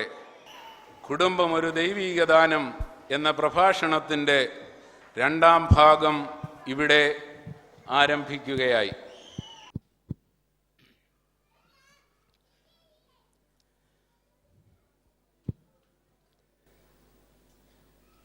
പ്രിയപ്പെട്ടവരെ, നമ്മൾ കണ്ടു നിർത്തിയത് ദൈവം അസ്ഥിയുടെ അസ്ഥിയും മാംസത്തിൻ്റെ മാംസവുമായി ദാമ്പത്യത്തെ സൃഷ്ടിച്ച് ദൈവം പരിപാലിച്ചു കൊണ്ടുവന്ന ആ കുടുംബം ഉൽപ്പത്തി പുസ്തകം 2-ാം അധ്യായത്തിൻ്റെ 18-ാം വാക്യം മുതൽ 25-ാം വാക്യം വരെ ഇപ്രകാരമാണ് പറയുക. ഉൽപ്പത്തി 2:18 മുതൽ 25 വരെ. അന്ന് വരെ സൃഷ്ടിച്ച എല്ലാ ജീവജാലങ്ങളെയും മനുഷ്യന് മുമ്പിൽ കൊണ്ടുവന്ന് നിർത്തി. എന്നിട്ട് പറഞ്ഞു, നിനക്ക് ചേർന്ന ഇണയുണ്ടോ എന്ന് നോക്കുക എന്ന് പറഞ്ഞാൽ ലോക ചരിത്രത്തിൽ നമ്മുടെ നാട്ടിൽ നിന്ന് കാണാം തിരിച്ചറിയൽ പരേഡിൻ്റെ കാലഘട്ടമാണ്. മൂന്നാർ പെൺവാണിഭൂത്തിപ്പെട്ടവന്മാരെ തിരിച്ചറിയാൻ വേണ്ടി ലൈൻ നിർത്തുന്നു. മുത്തൂറ്റ് പോളം ജോർജിൻ്റെ ആ കൊലപാതകത്തിന് ഉത്തരവാദികളാണോ എന്നറിയാൻ വേണ്ടി തിരിച്ചറിയൽ പരേഡ് നടത്തുന്നു. എവിടെ നോക്കിയാലും തിരിച്ചറിയൽ പരേഡിൻ്റെ കാലഘട്ടമാണ്. ഈ തിരിച്ചറിയൽ പരേഡ് 2009 പ്രത്യേകതയല്ല, ലോകസ്ഥാപനം മുതൽ ആരംഭിച്ചതാണ് തിരിച്ചറിയൽ പരേഡ്. 1ാമത്തെ തിരിച്ചറിയൽ പരേഡാണ് കാണുക. ആദത്തെ നിർത്തിയിട്ട് സകല ജീവജാലങ്ങളെയും മുമ്പിലൂടെ കൊണ്ടുവന്നു. എന്നിട്ട് പറഞ്ഞു, നിനക്ക് ചേർന്നതുണ്ടോ എന്ന് ഒരു തിരിച്ചറിയൽ പരേഡ് നടത്തുക. ആദ്യം ആദത്തെ ഇടതുവശത്ത് നിർത്തി, പിടിയാനെ വലതുവശത്ത് നിർത്തി, ചേരിയേല. ആദത്തെ നിർത്തി എരുമയെ നിർത്തി, ചേരിയേല. ആദത്തെ നിർത്തി പശുവിനെ നിർത്തി, ചേരിയേല. അവസാനം മനസ്സിലായി തേങ്ങാമുറിയും അടയ്ക്കാമുറിയും കൂടെ ചേരിയേല, തങ്കച്ചനും തങ്കമ്മയും കൂടെ ശരിക്കും ചേരും. അങ്ങനെ ചേർന്ന ഒരാളെ കൊടുക്കാനായിട്ട് ദൈവം തീരുമാനിച്ചു. അതിന് ബൈബിൾ പറയുന്ന വാക്കെന്താ? ദൈവം ആദത്തെ ഗാഢനിദ്രയിലാഴ്ത്തി. ബൈബിളിൽ ഒരിക്കൽ മാത്രം ഉപയോഗിക്കുന്ന വാക്കാണ് ഗാഢനിദ്ര. അത് കിട്ടിയത് ആർക്കാണ്? ആണുങ്ങളുടെ വർഗത്തിന്. കിട്ടിയ കാലമേതാ? പെണ്ണുങ്ങൾ ഭൂമിയിൽ ഉണ്ടാകുന്നതിന് മുമ്പ് ആണുങ്ങൾ അനുഭവിച്ച മഹാഭാഗ്യം ഗാഢനിദ്ര. ദൈവം പറഞ്ഞു, പൊന്നു മോനെ ഉറങ്ങടാ, ഉറങ്ങ്. മനസമാധാനത്തോടെ നിന്റെ ഒടുക്കത്തെ ഉറക്കം കെടുത്താൻ ഒരെണ്ണം വരുന്നു, സുഖമായിട്ട് കിടന്നുറങ്ങുക. അങ്ങനെ ആദം ഗാഢനിദ്രയിലാണ്ടു. അപ്പം ആദത്തിൻ്റെ ഒരു എല്ലെടുക്കാൻ ദൈവം തീരുമാനിച്ചു. ദൈവം കൈ സാവധാനം ഓടിച്ചു കൊണ്ടുചെന്ന് ആദത്തിൻ്റെ തലയെ പിടിച്ചു. ഇവിടുത്തെ എല്ലെടുത്താലോ? ദൈവം തന്നെ ഞെട്ടി പറഞ്ഞു, അയ്യോ, തലയിലെ എല്ലെടുത്ത് ഇവിടെ സൃഷ്ടിച്ചാൽ കക്ഷി കാലാകാലം ഇവൻ്റെ തലയെ കരുത് നിരങ്ങും, അതുകൊണ്ട് തലയിലെ എല്ല് വേണ്ട. ദൈവം കൈ ഓടിച്ച് ആദത്തിൻ്റെ കാലയെ പിടിച്ചു. ഇവിടുത്തെ എല്ലെടുത്താലോ? ദൈവം തന്നെ ഞെട്ടി പറയോ, കാലേ നെല്ലെടുത്ത് ഇവിടെ സൃഷ്ടിച്ചാൽ കക്ഷി കാലാകാലം ഇവൻ്റെ ചവിട്ട് കൊണ്ട് കിടക്കേണ്ടി വരും. അവിടെ ദൈവം കൈ മുകളിലോട്ട് ഓടിച്ച് ചെന്ന് പുരുഷൻ്റെ തലയിണ രഹസ്യങ്ങൾ, അരമന രഹസ്യങ്ങൾ, അന്തി ഉറങ്ങുന്ന ഹൃദയത്തെ പൊതിയുന്ന വാരിയലുകളിൽ ഒന്നൊടിച്ചിട്ട് ഒരു സ്ത്രീക്ക് ജന്മം കൊടുത്തു. പുരുഷനിൽ നിന്ന് എടുത്തതുകൊണ്ട് സ്ത്രീ എന്ന് വിളിച്ചു, നരനിൽ നിന്നും എടുക്കപ്പെട്ടതുകൊണ്ട് നാരി എന്ന് വിളിക്കപ്പെട്ടു എന്നാണ് പറയുക. അപ്പം അവിടെ മുതലാണ് ചിരിയും സന്തോഷവും ആരംഭിച്ചത്. അന്ന് വരെ മൂകനായിരുന്ന ആദം ഉള്ളു തുറന്ന് ചിരിച്ചു. ഏതോ ഒരു പുരുഷനും ഏറ്റവും ആത്മാർത്ഥമായിട്ട് ചിരിക്കുന്ന എപ്പോഴാണെന്ന് ചോദിച്ചാൽ ഇഷ്ടപ്പെട്ട പെണ്ണിനെ കാണുമ്പോഴാണ്. രാഷ്ട്രീയക്കാർ പറയാറുണ്ട്, സാക്ഷാൽ നരസിംഹറാവു പോലും ജീവിതത്തിൽ ആദ്യം ചിരിച്ചത് ഐശ്വര്യറായിയെ കണ്ടപ്പോഴാണ്. അന്നാണ് ചിരി തുടങ്ങിയതെന്ന്. ആദ ഉള്ളു തുറന്ന് ചിരിച്ചു. അന്ന് മുതൽ പെണ്ണുങ്ങൾക്ക് ദൈവം കൊടുത്ത ഒരു പ്രത്യേക കൃപയാണ് 2 വഴിയിലൂടെ കെട്ടിയവനെ വരച്ച വരെ നിർത്താനുള്ള വലിയ കൃപ ദൈവം പെണ്ണുങ്ങൾക്ക് കൊടുത്തിട്ടുണ്ട്. 2 രീതികളിലാണ്. 1 ചിരി, 2 കരച്ചിൽ. എത്ര മനപ്രയാസമുള്ള ഭർത്താവും വീട്ടിലോട്ട് നീണ്ട മുഖമായിട്ട് വരുമ്പം ഭാര്യ ഒന്ന് ചിരിച്ചോ അവൻ്റെ മനപ്രയാസം സൂര്യപ്രകാശത്തിൽ മഞ്ഞുകട്ട പോലെ ഉരുകി പോവും. പക്ഷേ സമയം നോക്കിയും കണ്ടേ ചിരിക്കാവുള്ളൂ. അസ്ഥാനത്ത് കയറി ചിരിച്ച് വരുന്നത് ഈ മനുഷ്യനെ ഊശിയാകുന്ന ചിരി ഒരിക്കലും ചിരിച്ചേക്കരുതെന്ന. ഇപ്പം ചിരിച്ചോ ആണിനെ നേടാം. 2 കരഞ്ഞോണം. പെണ്ണുങ്ങൾ കുത്തിയിരുന്ന് കരഞ്ഞോ ആണുങ്ങൾ അലുത്തു പോവും. കാരണം അപ്പനെ മക്കൾക്ക് വീഴിക്കാം, ഭർത്താവിനെ ഭാര്യയ്ക്ക് വീഴിക്കാം, ആങ്ങളെ പെങ്ങൾക്ക് കയ്യിലെടുക്കാം. കരഞ്ഞോണം. കാരണം പെണ്ണുങ്ങൾ കരഞ്ഞാൽ ആണുങ്ങൾ സഹിക്കുകയില്ല. ആദ്യം ശ്രദ്ധിക്കുകയില്ല, കുറേ കഴിഞ്ഞ് ചോദിക്കും എന്നാത്തിനടി കുത്തിയിരുന്ന് മോങ്ങുന്നത്. കാരണം ആണുങ്ങൾക്കൊരു ബലഹീനതയുണ്ട്, വെള്ളം വീണാൽ അവൻ പെട്ടെന്ന് കുഴഞ്ഞു പോകും. കാരണം മണ്ണിൽ നിന്നും ഉണ്ടായതാണ്, വെള്ളം വീഴുമ്പോഴേ കുഴയും. പക്ഷേ പെണ്ണുങ്ങളെ ആസിഡ് ഒഴിച്ചാൽ പോലും ഇളക്കാൻ പറ്റിയല്ല, കാരണം എല്ലേന്നുണ്ടായതാണ്, നല്ല കട്ടിയാണെന്നാണ് പറയുക. അപ്പോൾ പുരുഷൻ ആദ്യ സ്ത്രീയെ കൊടുത്തു, ചിരി ആരംഭിച്ചു, സന്തോഷം ആരംഭിച്ചു.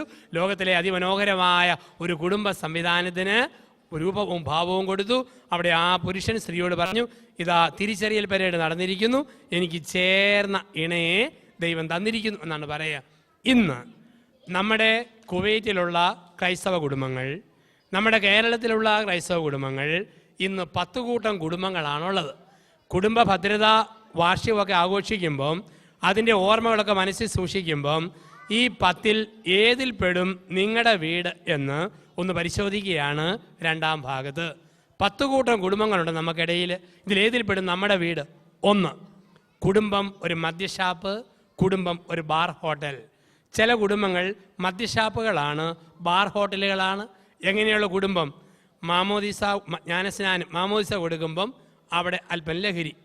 ക്രിസ്മസിന്, ഈസ്റ്ററിന്, ഏത് ദിവസവും, തിരുനാളിന്, ഒരു വിശേഷ വിവാഹ വാർഷികത്തിൽ എന്തിനു വേദനയും ലഹരി വിളമ്പുന്ന ഒരു വീടാണോ നമ്മുടെ വീട്? ആൾക്കാരെ ആകർഷിക്കാൻ ചെല്ലു പറയാം, എൻ്റെ അച്ഛാ കുടിച്ചില്ലെങ്കിൽ ഒരു ഇതുമില്ല, കുടിച്ചില്ലെങ്കിൽ ഏതാണ്ട് പോലെ. 2 വാക്കാണ് കൂടപ്പിറപ്പ്. 1 ഇത്, 2 ഏതാണ്ട്. ഏത് വിധത്തിൽ വെള്ളം ചെയ്യാം. നമുക്കറിയാം ഏത് വിധത്തിലും നമുക്ക് മദ്യം വരുത്താനുള്ള വഴി. ചില ബാത്റൂം കഴുകുന്ന ലോഷൻ വരെ നാരങ്ങായും പിടിഞ്ഞ് കുടിക്കുന്നവരുണ്ട്. ഇതല്ലേ നമ്മുടെ നാടെന്നൊക്കെ പറയാം. അപ്പോൾ ഇങ്ങനെയുള്ളിടത്ത് ഈ ലഹരി ഒരു ബന്ധനമാണ്. കുടിയെന്ന് വെച്ച് കഴിഞ്ഞാൽ അത് മനുഷ്യനൊരു ബന്ധനമാണ്. അതിനെന്തിനും ഇതിന് ന്യായീകരണമുണ്ട്. ക്രിസ്മസിന് കുടിക്കും. എന്താ കാരണം? ദൈവം മനുഷ്യനായി ജനിച്ചതിൻ്റെ സന്തോഷം. ദുഃഖവെള്ളിയാഴ്ച ദൈവം മരിച്ചതിൻ്റെ മനപ്രയാസം. ഉയർപ്പ് ഞായറാഴ്ച ഒന്നുകൂടെ പൊങ്ങി വന്നതിൻ്റെ പരമസന്തോഷം. തിരുനാളിന് നാടിൻ്റെ ഉത്സവം. ഇതൊന്നും അല്ലാത്തൊരു ദിവസം ഒരു ചേട്ടൻ കുടിച്ചേച്ച് പോന്നു. എൻ്റെ പൊന്നു ചേട്ടാ എന്നാത്തിനാണ് ഇന്ന് കുടിച്ചത്? അയാളുടെ മറുപടി, എൻ്റെ കൊച്ചു മുലകുടി നിർത്തി എൻ്റെ ഓർമ്മയ്ക്ക് ഞാൻ കുപ്പികൂടി ആരംഭിച്ചിരിക്കുന്നു. അപ്പോൾ കുടിക്കുന്നവർക്ക് എന്തിനു വേദന ന്യായീകരണമുണ്ട്, ലഹരിയുടെ ന്യായീകരണമുണ്ട്, എന്തിനു വേദനയുണ്ട്. കഴിഞ്ഞ ഓണത്തിന് ഞാൻ കോട്ടയം, പത്തനംതിട്ട, ഇടുക്കി ജില്ലകളുടെ പല ഭാഗങ്ങളിൽ ഇങ്ങനെ ധ്യാനങ്ങൾക്ക് പോകുമായിരുന്നു. അപ്പം അങ്ങനെ പോയപ്പം പല കൂട്ടം കള്ളച്ചാരായം ഞാൻ കണ്ടു, പ്ലാസ്റ്റിക് കൂട്ടി വയ്ക്കുന്നു. 5-6 എണ്ണത്തിൻ്റെ പേര് എൻ്റെ ഓർമ്മയിലുണ്ട്. ഒരെണ്ണത്തിൻ്റെ പേര് ഓടയം മറിയം, 2 മണവാട്ടി, 3 പുല്ല് പെറുക്കി, 4 പോസ്റ്റ്മാൻ, 5 പോസ്റ്റേ കയറി, 6 മിശിഹ. 6 എണ്ണം വരെ എൻ്റെ ഓർമ്മയിലുണ്ട്. ഓടയം മറിയം എന്ന കള്ളച്ചാരായത്തിൻ്റെ പ്രത്യേകത, അതിന് 2 കവിള് കുടിച്ചാൽ മതി, കുടിച്ചയാൾ അടുത്തുള്ള ഓടയിലോട്ട് മറിഞ്ഞു വീഴും, എഴുന്നേറ്റ് പോകാൻ പാട്. മണവാട്ടി അല്പം കുടിച്ചാൽ പിന്നെ ഭയങ്കര നാണമാണ്, ഇങ്ങനെ വിരൽ കൂട്ടി തിരുമ്മിക്കൊണ്ടിരിക്കും. പുല്ലുപെറുക്കി അല്പം കുടിച്ചാൽ മതി, കുടിക്കുന്നയാൾ മുറ്റത്ത് കുത്തിയിരുന്ന് സകലമാന പുല്ലും പറിക്കാൻ തുടങ്ങും, വെട്ടം വീണാൽ എഴുന്നേറ്റ് പോവുകയല്ല. പോസ്റ്റേ കയറി എന്ന സാധനം 2 പേർക്ക് അകത്ത് ചെന്നാൽ മതി. ടെലിഫോൺ പോസ്റ്റ്, ഇലക്ട്രിക് പോസ്റ്റ്, കപ്പളം, തെങ്ങ്, പേര, അണ്ണാനെ പോലെ കയറുക ഇറങ്ങുക ഇറങ്ങുക കയറുക. പോസ്റ്റ്മാൻ്റെ അല്പം അകത്ത് ചെന്നാൽ മതി, കുടിച്ചയാൾ ഭൂമിയിലുള്ള എല്ലാ വീട്ടിൽ കൂടെയും കറങ്ങിക്കൊണ്ടിരിക്കും, സ്വന്തം വീട് മാത്രം എവിടെയാണെന്നൊരു പിടിയുമില്ല. മിശിഹ 2 പേർക്ക് അകത്ത് ചെന്നാൽ മതി, ചെല്ലുമ്പം കണ്ണടച്ചോ, പിന്നെ 3-ാം പൊക്കെ കണ്ണു തുറക്കാൻ പറ്റത്തുള്ളൂ. ഇതാണ് മിശിഹ. അപ്പം ഇതിൻ്റെ പല രൂപമുണ്ട്. ഇതാണ് പറയുക, കുടുംബം ഒരു ബാർ ഹോട്ടൽ, ഒരു മദ്യഷാപ്പ്. ചിലപ്പോൾ നമുക്കറിയാം കുടിച്ച് അങ്ങേയറ്റം ആവുന്നവരെയും കണ്ടിട്ടുണ്ട്. ചാണ്ടിച്ചേട്ടൻ എന്ന് പറയുന്ന ആൾ ഷാപ്പിൽ ചെന്ന് കുടിച്ചു കഴിഞ്ഞപ്പം ചാണ്ടിച്ചേട്ടൻ്റെ ഭൂമിയിലെല്ലാം വെള്ളപ്പൊക്കം പോലെ തോന്നാൻ തുടങ്ങി. അപ്പോൾ 8-9 സഹകുടിയന്മാർ ചാണ്ടിച്ചേട്ടനെ കയ്യെ പിടിച്ച് സാവധാനം വീട്ടിൽ കൊണ്ടുവന്നു. 1/2 മണിക്കൂർ നടന്ന് ആടി വീടിൻ്റെ മുറ്റത്ത് ചെന്നപ്പോൾ ഒരുത്തൻ ചെന്ന് കോളിംഗ് ബെൽ അടിച്ചു. ഭാര്യ ചോദിച്ചു, ആരാ? ഞങ്ങൾ ചാണ്ടിയം കൊണ്ട് വന്നതാ. അവിടെ എങ്ങാനും ചാണ്ടിയേച്ച് പൊക്കോളാൻ പറഞ്ഞു. കാരണം കുടിക്കുന്ന കെട്ടിയവനെ കൊണ്ടുവരുന്ന കൂട്ടുകാരോടും ഭാര്യയ്ക്ക് അറപ്പാണ്, വെറുപ്പാണ്. അവരവിടെ നിന്നു. 15 മിനിറ്റ് ആയിട്ടും ഭാര്യ വാതിൽ തുറക്കുന്നില്ല. ഇവർ മൊത്തം നിന്ന് ആടുവാ. ഒരു മനുഷ്യൻ ഒന്നുകൂടെ കോളിംഗ് ബെൽ അടിച്ചു. ഭാര്യ ചോദിച്ചു, ആരാന്നല്ലേ ചോദിച്ചത്? ഞങ്ങൾ ചാണ്ടിയം കൊണ്ട് വന്നാന്ന് പറഞ്ഞില്ലേ? നിർത്തിയിട്ട് പോകാനല്ലേ പറഞ്ഞത്? പൊരുത്തന്നെ മറുപടി, പൊന്നു പെങ്ങളെ ഇങ്ങോട്ടൊന്ന് ഇറങ്ങി വന്ന് ഞങ്ങളിൽ ആരാ ചാണ്ടി എന്നൊന്ന് കാണിച്ചു തരാമോ? ഇതാണ് അവസ്ഥ. ഇപ്പോൾ കുടുംബം ഒരു ബാർ ഹോട്ടൽ, കുടുംബം ഒരു മദ്യഷാപ്പ്, ചില കുടുംബങ്ങൾ ലഹരി വിളമ്പുന്ന കുടുംബമാണ്. അപ്പം അങ്ങനെയുള്ള കുടുംബത്തിൽ എന്ത് സംഭവിക്കും? യേശയ്യാ പ്രവാചകന്റെ പുസ്തകം 5-ാം അധ്യായം 11 മുതൽ 22 വരെയുള്ള വാക്യങ്ങൾ. യേശയ്യാവിൻ്റെ പ്രവചനം 5-ാം അധ്യായം 11 മുതൽ 22 വരെയുള്ള വാക്യങ്ങൾ. നിന്റെ വീടിൻ്റെ വിരുന്നുമേശയിൽ നീ ലഹരി വിളമ്പുമ്പോൾ വിരുന്നിൻ്റെ കർത്താവ് നിന്റെ വീടിൻ്റെ പടിവാതിലുകൾ ഇറങ്ങിപ്പോയിരിക്കും. അങ്ങനെയുള്ള കുടുംബത്തിൽ മക്കൾക്ക് അനുഗ്രഹക്കുറവുണ്ടാകും, കുടുംബത്തിൽ കൃപയുടെ ചോർച്ചയുണ്ടാകും. ഇപ്പോൾ കുടുംബം ഒരു ബാർ ഹോട്ടൽ, 2 കുടുംബം ഒരു കശാപ്പ് കട. കുടുംബം ഒരു കശാപ്പ് കട. എങ്ങനെയുള്ള കുടുംബമാണ് കശാപ്പ് കട? അമ്മയുടെ ഗർഭപാത്രത്തിൽ കുഞ്ഞിനെ കൊത്തി നുറുക്കുന്ന ഗർഭഛിദ്രം നടത്തുന്ന കുടുംബമാണോ? ആ കുടുംബം ഒരു കശാപ്പ് കടയാണ്. അതുകൊണ്ടാണ് പറയുക, ഗർഭഛിദ്രത്തിന് പ്രേരിപ്പിക്കുന്ന ഭർത്താവും വഴങ്ങുന്ന ഭാര്യയും നടത്തുന്ന ഡോക്ടറും സഹായിക്കുന്ന നേഴ്സും ദൈവത്തിൻ്റെ കോടതിയിൽ കൊലപാതകത്തിന് ചോദ്യം ചെയ്യപ്പെടും. അങ്ങനെയുള്ള കുടുംബത്തിൽ ജീവിച്ചിരിക്കുന്ന മക്കൾക്ക് അനുഗ്രഹം നഷ്ടപ്പെട്ടുകൊണ്ടിരിക്കും. ഇന്ന് ഇതിനെതിരെയുള്ള മനോഹരമായ മലയാള സിനിമയാണ് കാണാക്കൺമണി എന്ന് പറയുന്നൊരു ചിത്രം. ഇപ്പം ഗർഭഛിദ്രത്തിൻ്റെ പാപത്തെക്കുറിച്ചാണ് സൂചിപ്പിക്കുക. അപ്പം അങ്ങനെയൊക്കെ ഒരിക്കൽ സംഭവിച്ചു പോയെങ്കിൽ, പൈസയുള്ള ആൾക്കാരുടെ വീട്ടിലാണ് സംഭവിച്ചതെങ്കിൽ, ഇടത്തരം കുടുംബത്തിലെ പാവപ്പെട്ട പെൺകുട്ടികളെ പഠിപ്പിച്ചും വിവാഹാന്തസ്സിൽ പ്രവേശിപ്പിച്ചും ഇതിനുള്ള ആനുപാതികമായ പ്രായശ്ചിത്തം ചെയ്തിരിക്കണം. പാവപ്പെട്ടവർക്ക് സംഭവിച്ചെങ്കിൽ തമ്പുരാനോട് മാപ്പ് ചോദിക്കുക ദൈവത്തിൻ്റെ കരുണയ്ക്കായിട്ട്. ഒരിക്കലും കുടുംബം ഒരു കശാപ്പ് കടയാകാൻ പാടില്ല. ഇപ്പോൾ 1 കുടുംബം ഒരു ബാർ ഹോട്ടൽ, 2 കുടുംബം ഒരു കശാപ്പ് കട, 3 കുടുംബം ഒരു ബ്യൂട്ടി പാർലർ. ചില കുടുംബങ്ങൾ ബ്യൂട്ടി പാർലറുകളാണ്. അലങ്കാര വസ്തുക്കൾ, ആഡംബര വസ്തുക്കൾ, മേക്കപ്പ് സാധനങ്ങൾ. റബ്ബർ ഷീറ്റിന് 100 രൂപ കഴിഞ്ഞപ്പോൾ കോട്ടയം ജില്ലയിലും, വിദേശ പണം വന്നപ്പോൾ പത്തനംതിട്ട തുടങ്ങി മറ്റുള്ള കേരളത്തിലെ എല്ലാ ജില്ലകളിലും കാണാം. ഇഷ്ടം പോലെ ഈ പൈസയൊക്കെ വന്നു കഴിഞ്ഞപ്പം അലങ്കാര വസ്തുക്കൾ, ആഡംബര വസ്തുക്കൾ. ഇന്ന് നമുക്ക് മലയാളികൾക്ക് പല പല കോംപ്ലക്സുകളുണ്ട്. 1 ഇൻഫീരിയോറിറ്റി കോംപ്ലക്സ്, 2 സുപ്പീരിയോറിറ്റി കോംപ്ലക്സ്, 3ാമത്തെ കോംപ്ലക്സ് ആണ് എല്ലാം വാങ്ങിക്കൂടുന്ന ഷോപ്പിംഗ് കോംപ്ലക്സ്. ഇത് നമ്മുടെ വലിയൊരു കോംപ്ലക്സ് ആയി മാറിയിട്ടുണ്ട്. ചില പെണ്ണുങ്ങളെ കാണാം, വയസ്സ് 65 കഴിഞ്ഞാലും പല്ലു പറഞ്ഞ കുഴി പൗഡറിട്ട് നികത്തി, ചുണ്ടയിലും കണ്ണിൻ്റെ പുരികത്തേലുമൊക്കെ കലാമണ്ഡലം കല്യാണിക്കുട്ടിയമ്മയുടെ കൂട്ടി ചായമൊക്കെ പൂശി ഒരു പ്രത്യേക നടപ്പ്. അപ്പോൾ ഇവരുടെ ഓർമ്മ ഇത് തൊലിയുടെ നിറവാണെന്ന് ആൾക്കാർ കരുതുമെന്ന. സാമാന്യ ബോധമുള്ളവർക്കറിയാം അത് ചുണ്ടിൻ്റെയും കണ്ണിൻ്റെയും കവിളിൻ്റെയും നിറവല്ല, പെരയുടെ ജനൽക്കമ്പിക്ക് തൂത്ത പെയിൻറ്റിൻ്റെ ബാക്കി കിരിയെ പൂശിതാന്നറിയാം. ഇങ്ങനെ നടക്കുന്ന ബ്യൂട്ടി പാർലറുകൾ. ചില ചേട്ടന്മാരെ കാണാം, ഇവിടെ ഞാനൊന്നും പറയണില്ല, കാരണം വിദേശത്ത് ജോലി ചെയ്യുമ്പോൾ അല്പമൊക്കെ മേക്കപ്പൊക്കെ ആവശ്യമാണ്. പക്ഷെ നമ്മുടെയൊക്കെ നാട്ടിൽ വന്നാൽ കാണാം, വയസ്സ് 75-80 ആയാലും ഒരു മുടി പോലും നരയ്ക്കാത്ത അച്ചായന്മാർ. തലമുടി നോക്കിയാൽ കരിക്കലം കമത്തിയ പോലെ, മുകളിൽ കറുപ്പ്, കീഴേ ചെമ്പിപ്പ്, അടിയിൽ നരപ്പ്. ഈ 3 നിലപ്പന്തലും ചുമന്ന് നടക്കുന്ന ഒരുപാട് ചേട്ടന്മാരെ മലയാളികൾക്കിടയിൽ കാണാം നമ്മുടെ നാട്ടിൽ. ഇവിടെ ഞാൻ പറഞ്ഞാൽ ഇവിടുത്തെ കാര്യമല്ല സൂചിപ്പിക്കുക. അപ്പം അങ്ങനെയൊക്കെ ഉള്ള ആൾക്കാരെ കാണാം. ഒരു ദിവസം ഒരു മനുഷ്യൻ അയൽവക്കത്തെ ചേട്ടത്തിയെ ഫോണിൽ വിളിച്ചപ്പോൾ അവരുടെ മോനാ ഫോൺ എടുത്തത്, ഇംഗ്ലീഷ് മീഡിയത്തിൽ പഠിക്കുന്ന കുട്ടി. അപ്പോൾ ഈ ചേട്ടൻ ചോദിച്ചു, were is your mummy, were is your mummy? കൊച്ചിൻ്റെ മറുപടി, മൈ മമ്മി ഈസ് ഡൈയിങ്. അയാൾ ആംബുലൻസും പിടിച്ച് ഓടി വന്ന് മരിക്കാൻ പോകാമെന്ന് ഓർത്തുകൊണ്ട്. ഇതാണ് ലോകമെന്ന് പറയുക. അപ്പോൾ കുടുംബം ഒരു ബ്യൂട്ടി പാർലർ, അലങ്കാര വസ്തുക്കളും ആഡംബര വസ്തുക്കളും മേടിച്ചു കൂട്ടുന്ന ഒരു ബ്യൂട്ടി പാർലറാണോ കുടുംബം? ഇപ്പോൾ 1 കശാപ്പ് കട, 2 മദ്യഷാപ്പ്, 3 ബ്യൂട്ടി പാർലർ, 4 കുടുംബം ഒരു സിനിമാ തിയേറ്റർ. ചില കുടുംബങ്ങൾ സിനിമാ തിയേറ്ററുകളാണ്. ഒരു റിമോട്ട് കൈ പിടിച്ചിട്ട് തവളയാട്ടം പോലെ ചാടിച്ച് കണ്ടുകൊണ്ടിരിക്കുക. ചില പെണ്ണുങ്ങളെ കാണാൻ നാട്ടിൽ വൈകുന്നേരം 4:30 കഴിയുമ്പോൾ കുളിച്ച് തോർത്തി 1-ാം തരം ഡ്രസ്സ് ധരിച്ച് മുടിയൊക്കെ കാച്ചിക്ക പോലെ പൊക്കി കെട്ടി പൂവൊക്കെ ചൂടി പൊട്ടും കുത്തി, പിന്നെ 5 മണിയാകുമ്പം ചെണ്ടയടികാരൻ തോർത്തിടുന്ന പോലെ നെഞ്ചിന് കുറുകെ ഒരു ടർക്കി ടവലങ്ങ് വിലങ്ങിയിടും. കാരണം 5:30 മണി മുതൽ ഒരുപാട് കണ്ണുനീര് വീണ് ഈ നെഞ്ച് കുതിരാനുള്ളതാണ്. ഏഷ്യാനെറ്റ് കണ്ണീര്, സൂര്യ കണ്ണീര്, കൈരളി കണ്ണീര്, ഒരുപാട് കണ്ണുനീര്. ഒരു ചേട്ടൻ പറഞ്ഞു, എൻ്റെ ഭാര്യ സീരിയൽ കാണാൻ വരുമ്പം ടർക്കി ടവൽ കൊടുത്ത് സോപ്പും തേച്ച് വടക്കൻ വീരഗാഥയിലെ പോലെ വന്ന് ഇങ്ങനെ ഈ സീരിയൽ കാണും. ഞാൻ എന്നാ എൻ്റെ പരസ്യം വരുമ്പം വെള്ളം ഒഴിക്കാൻ പോയാൽ മതിയല്ലോ, അതിന് ഒരുങ്ങി വരുന്നതാണ്. അപ്പോൾ ചില കുടുംബങ്ങൾ ഒരു സിനിമാ തിയേറ്ററുകളാണ്. ഇപ്പോൾ 1 മദ്യഷാപ്പ്, 2 കശാപ്പ് കട, 3 ബ്യൂട്ടി പാർലർ, 4 സിനിമാ തിയേറ്റർ, 5 നമ്മുടെ കുടുംബം, 5 ഒരു സിമിത്തേരി. ചില കുടുംബങ്ങൾ സിമിത്തേരിയ. എന്താ സിമിത്തേരി? വർത്തമാനം പറയാത്ത ഭാര്യ ഭർത്താക്കന്മാർ. ഇന്ന് ഈ കുടുംബധ്യാനത്തിൽ പങ്കെടുക്കാൻ ചിലർ വന്നിരിക്കുന്നത് സിമിത്തേരിയിൽ നിന്നാണ്. ഇന്ന് ഉറങ്ങാൻ പോകുന്നത് മോർച്ചറിയിലേക്കാണ്, കിടക്കുന്നത് ശവപ്പെട്ടിയിലാണ്. കാരണം എന്താണ് സിമിത്തേരി? വർത്തമാനം പറയാത്ത സ്ഥലമാ സിമിത്തേരി. ചില കുടുംബത്തിൽ ഭാര്യാഭർത്താക്കന്മാർക്ക് തമ്മിൽ സംസാരിക്കാൻ വിഷയമേ ഇല്ല. ചില കുടുംബങ്ങളുടെ പ്രത്യേകത അതല്ലേ.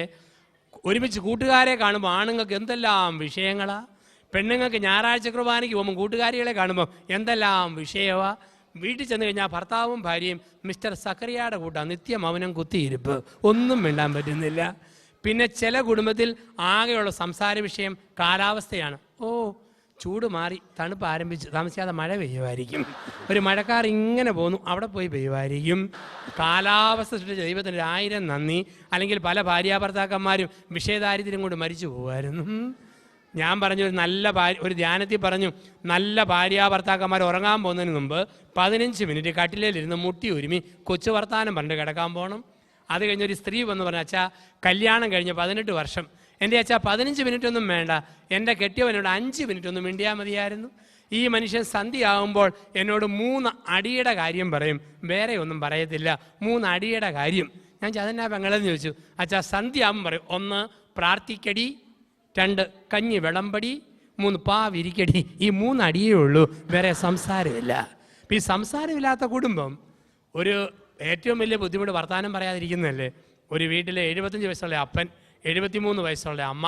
അപ്പന് മൂക്കിൻ്റെ അറ്റത്ത് അരിശമാണ്, പക്ഷേ പെട്ടെന്ന് ശാന്തമാകും. തള്ള അങ്ങനെ അരിശപ്പെടുകയാണ്. ഒരിക്കൽ പിണങ്ങിയോ പിന്നെ 10 മാസം കഴിഞ്ഞേ വാ തുറക്കത്തുള്ളൂ, അത്രയ്ക്കും വാശിക്കാരിയാണ്. ഒരു ദിവസം 1 പറഞ്ഞു, 2 പറഞ്ഞു, എങ്ങനെയോ ബഹളം മൂതു. ഈ സ്ത്രീ അങ്ങ് പിണങ്ങി. സന്ധ്യയായിട്ട് മിണ്ടുന്നില്ല. ഭർത്താവ് കിള്ളി നോക്കി, നുള്ളി നോക്കി, മാന്തി നോക്കി, ഒരനക്കവും ഇല്ല. 2-ാം ദിവസവും മിണ്ടുന്നില്ല. 3-ാം ദിവസമായിട്ടും വർത്തമാനം പറയുന്നില്ല. ഇയാൾക്ക് വലിയ മനപ്രയാസം. ഇയാൾ തപ്പാൻ തുടങ്ങി. അലമാരി, തലേന് കീഴെ, മെത്ത കീഴെ, അവിടെ ഇവിടെയൊക്കെ തപ്പി നടക്കുക. അപ്പോൾ അവസാനം ഭാര്യ ചോദിച്ചു, എന്നതാ കളവാ നിങ്ങളെ കാണാതെ പോയെന്ന് ചോദിച്ചു. ഉടനെ പറഞ്ഞു, ഡേഡി സമാധാനമായി, കിട്ടിപ്പോയി. 3 ദിവസമായിട്ട് നിൻ്റെ സ്വരം എവിടെ പോയെന്ന് ഞാൻ തപ്പിക്കൊണ്ടിരിക്കുക, ഇപ്പോഴാടി കിട്ടിയത്. അപ്പോൾ പറഞ്ഞാൽ തീരാത്ത പ്രശ്നമില്ല. അപ്പോൾ ഈ കുടുംബം ഒരു സിമിത്തേരിയാണോ എന്നുള്ളതാണ്. ഒരു കാര്യം ഓർത്തോണം, ആണുങ്ങൾ ഭാര്യമാരോട് എത്ര അരിശപ്പെട്ടാലും മിണ്ടാതിരുന്നേക്കരുത്. കാരണം മിണ്ടാതിരുന്നാൽ നഷ്ടം ആണുങ്ങൾക്കാണ്, അത് പെണ്ണുങ്ങൾക്കല്ല. കോട്ടയത്തെ ഒരു ഭർത്താവ് ഭാര്യയോട് 3 ആഴ്ച പിണങ്ങിയിരുന്നു. 3 ആഴ്ച കഴിഞ്ഞപ്പോൾ അവന് രാവിലത്തെ 6:30 തീവണ്ടിക്ക് കണ്ണൂരിലേക്ക് പോകണം. 6:30 പോകണമെങ്കിൽ അവൻ 5:30 എഴുന്നേക്കണം. അവൻ്റെ ജീവിതത്തിൽ 5:30 മണി എന്ന മണി ഇന്ന് വരെ കണ്ടിട്ടേ ഇല്ല. ഭാര്യ വിളിക്കാതെ എഴുന്നേക്കാനും പറ്റിയില്ല. പക്ഷെ എങ്ങനെ കയറി മിണ്ടും?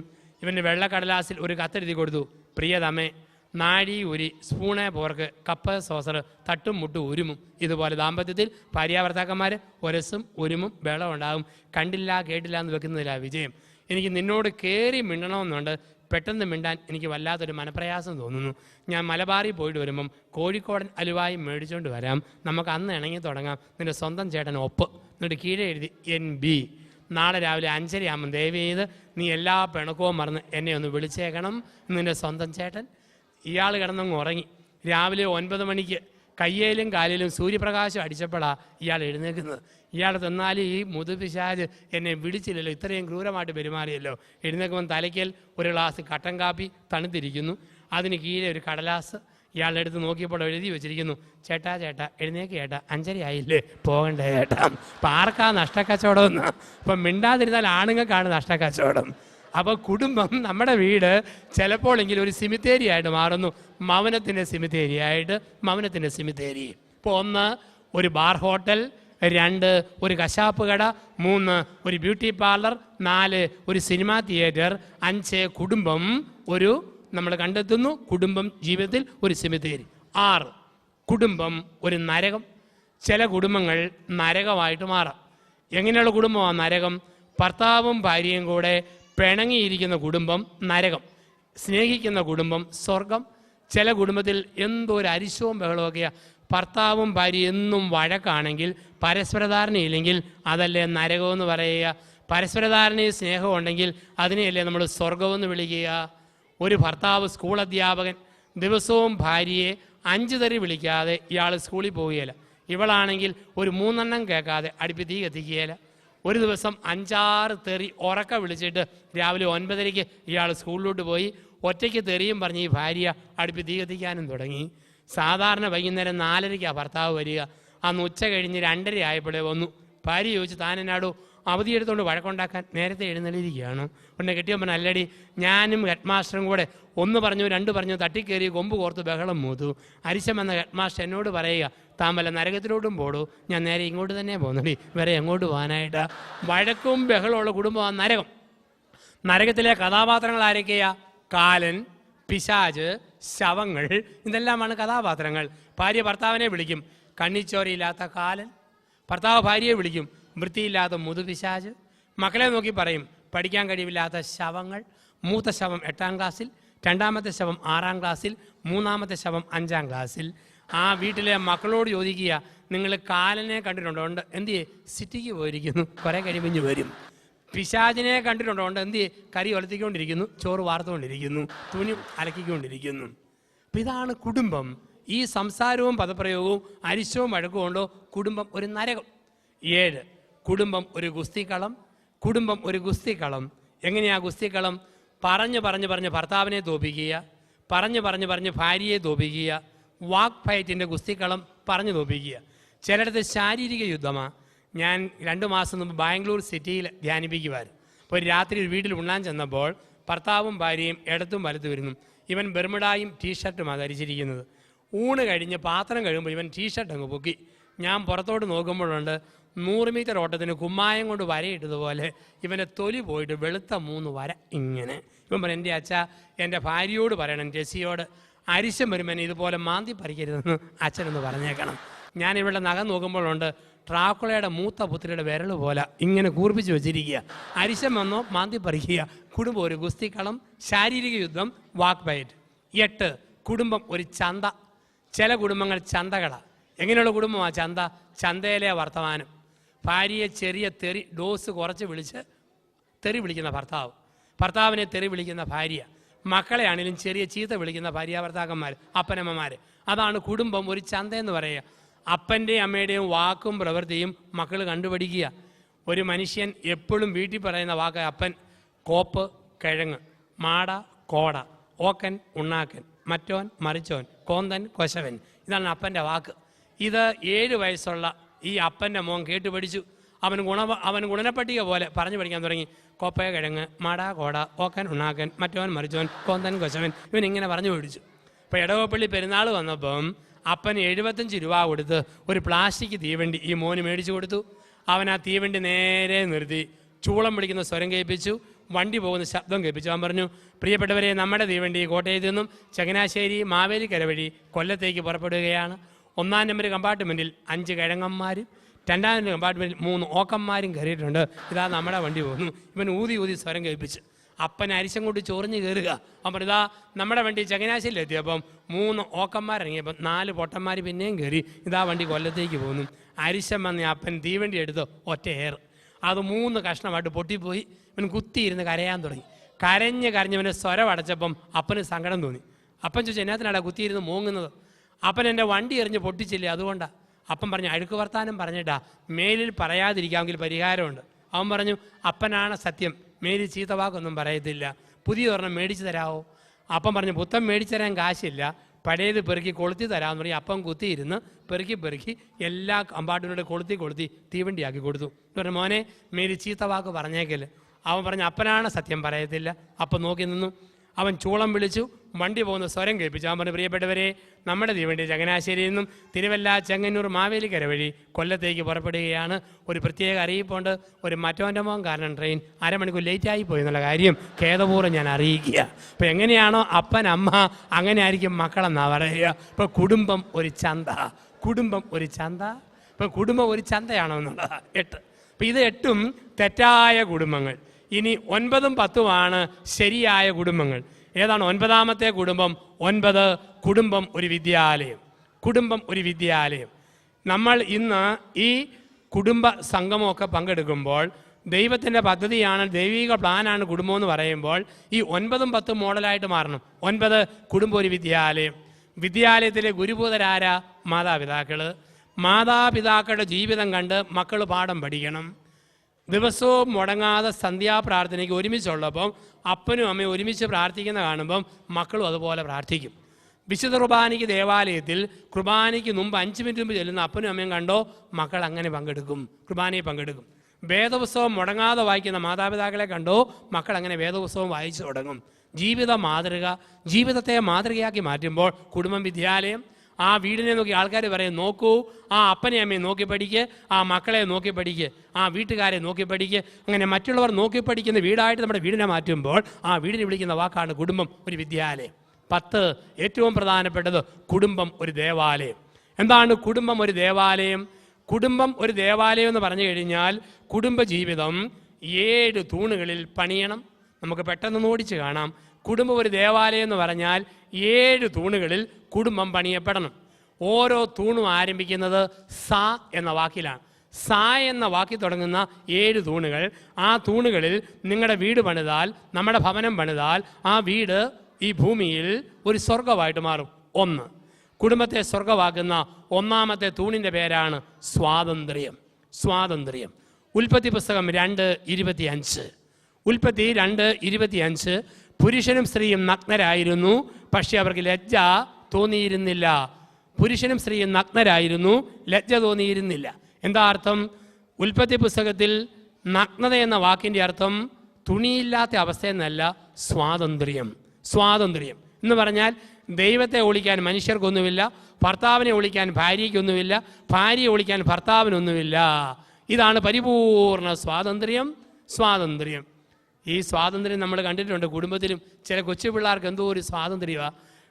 1ാം ക്ലാസ് വിട്ടു വരുന്ന കുട്ടി അമ്മയുടെ തലവട്ടം കാണുമ്പം ട്രൗസർ ഒരു തോളലിട്ട് കൂവിക്കൊണ്ട് ഓടുന്ന കാണാം. അമ്മയുടെ മുമ്പിലുള്ള കൊച്ചിൻ്റെ സ്വാതന്ത്ര്യം. ഞാനൊരു വീട്ടിൽ കയറി ചെന്നപ്പം 3 വയസ്സുകാരൻ പൊന്നരങ്ങാണം മാത്രം വിട്ട് നൂൽ ബന്ധമില്ലാതെ അച്ഛൻ്റെ മുമ്പിലൂടെ അങ്ങോട്ടും ഇങ്ങോട്ടും മാർച്ച് ചെയ്യുന്നു. തള്ള പറഞ്ഞ്, ഇച്ചേ ചേർക്ക നിനക്ക് നാണമില്ലേ? ഒരച്ഛൻ വന്ന കണ്ടില്ലേ? അകത്ത് പോയി എന്നതിൽ ഇട്ടുകൊണ്ട് വാടാ. അവൻ പോയി ആഘോഷമായിട്ട് കാലേ 2 ചെരുപ്പ് ഇട്ടുകൊണ്ട് വന്നു. ഇത് മതിയോ? ഇതാണ് പരിപൂർണമായ സ്വാതന്ത്ര്യം. ഒളിക്കാനൊന്നുമില്ല, മറയ്ക്കാനൊന്നുമില്ല. ഉൽപ്പത്തി 2:25. പുരുഷനും സ്ത്രീയും നഗ്നരായിരുന്നു, ലജ്ജ തോന്നിയിരുന്നില്ല. ചില കള്ളുകുടിയന്മാർക്കുണ്ട് ഈ സ്വാതന്ത്ര്യം. ചില കുടിയന്മാരെ കാണാം തുണി ഒരിക്കലും അരയിലില്ല, എപ്പോഴും തോളയിലാണ് ഇങ്ങനെ ഇട്ടുകൊണ്ട് നടക്കുന്നവരെ കണ്ടിട്ടുണ്ട്. കഴിഞ്ഞ ഈസ്റ്ററിന് പാലാ KSRTC ബസ് സ്റ്റാൻഡിന് മുമ്പിൽ 2 കുടിയന്മാർ. ഒരു മനുഷ്യൻ നൂൽ ബന്ധമില്ലാതെ ജനിച്ച പാടെ കരിങ്കൽ പ്രതിമ പോലെ വഴി സൈഡ് നിൽക്കുന്നു. വേറൊരിടത്തിൽ ഒരു തുണി കഷ്ടപ്പെട്ട് ഉടുത്തിട്ടുണ്ടെന്ന് പറയാം, അങ്ങനെ ഉടുത്ത് നിൽക്കുക. അച്ഛൻ മോട്ടോർ സൈക്കിളിൽ അതിലേ പോയി. തുണിയില്ലാത്ത കുടിയൻ ഒരു വികാരം, അവൻ അതുപോലെ നിൽക്കുക. അപ്പം മറ്റേ കുടിയൻ പറയടാ, നമ്മളൊക്കെ സഭയുടെ മക്കളാ, പോയത് വൈദികന്, അല്പം ബഹുമാനവും നാണമൊക്കെ വേണം.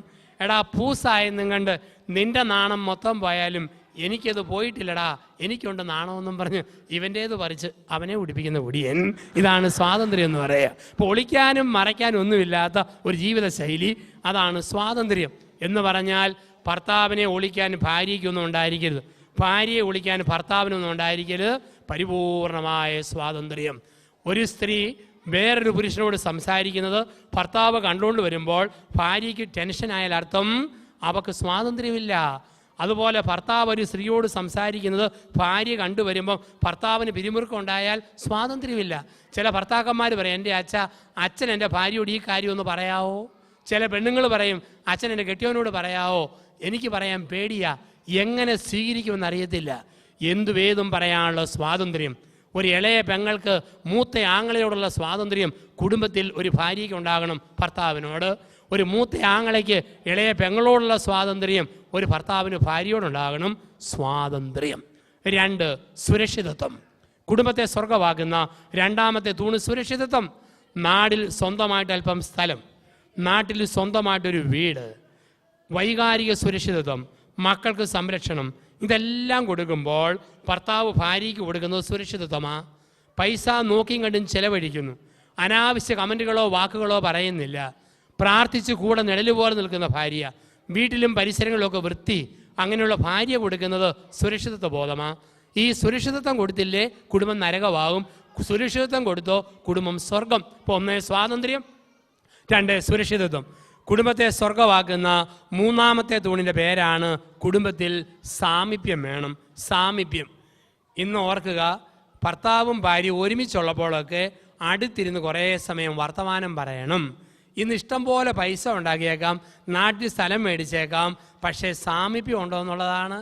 100 കൂട്ടം കാര്യങ്ങൾ ഓടി നടക്കും. ഭാര്യയുടെ കൂടെ ഇരുന്ന് കുറേ സമയം വർത്തമാനം പറഞ്ഞ് ഭാര്യയെ കേൾക്കുന്ന ഭർത്താവാകണം. ഭർത്താവിൻ്റെ കൂടെ ഇരുന്ന് ഭർത്താവിനെ കേൾക്കുന്ന ഭാര്യയാകണം. മക്കൾക്ക് സമയം കൊടുക്കുന്ന മാതാപിതാക്കളാകണം. യന്ത്രം പോലെ പ്രവർത്തിച്ച് ഓടി നടക്കുമ്പം എല്ലാം നല്ല കാര്യവും ചെയ്യും, പക്ഷേ വീട്ടിൽ പരാജയപ്പെട്ട അപ്പനാകാം, പരാജയപ്പെട്ട അമ്മയാകാം, പരാജയപ്പെട്ട ഭർത്താവാകാം, ഭാര്യയാകാം. ലോകത്തെ മുഴുവൻ നന്നാക്കി, പക്ഷേ ജീവിത പങ്കാളികളോട് ഇരിക്കാൻ സമയമില്ല, ഇരുന്ന് മിണ്ടാൻ പറ്റുന്നില്ല. അത് ഏറ്റവും വലിയ വിപത്താണ്. ഈ സാമീപ്യം ഉണ്ടോ? അടുത്തടുത്തിരുന്ന് വർത്തമാനം പറഞ്ഞാൽ തന്നെ അതൊരു സ്വർഗീയ അനുഭവമാണ്. അങ്ങനെയുള്ള ഭർത്താവിനെ ഭാര്യയെ സ്നേഹിക്കും, ഭാര്യയെ ഭർത്താവ് സ്നേഹിക്കും. ചില കുടുംബത്തെങ്കിലും ഭാര്യയെ കേൾക്കാൻ മനസ്സില്ലാത്ത ഭർത്താവ്, ഭർത്താവിനെ കേൾക്കാൻ മനസ്സില്ലാത്ത ഭാര്യ, അങ്ങനെ വന്ന കുടുംബം നരകമാണ്. ഈ മനസ്സ് കൊടുത്തൊന്ന് ഇരിക്കുക. സാമീപ്യം. അതുകൊണ്ടാണല്ലോ എന്നും കാണുന്നവരോട് നമുക്ക് സ്നേഹം തോന്നും അടുത്തിരിക്കുമ്പം. ഇപ്പം മൂന്നാമത്തെ തൂണ് സാമീപ്യം. 4, സംതൃപ്തി.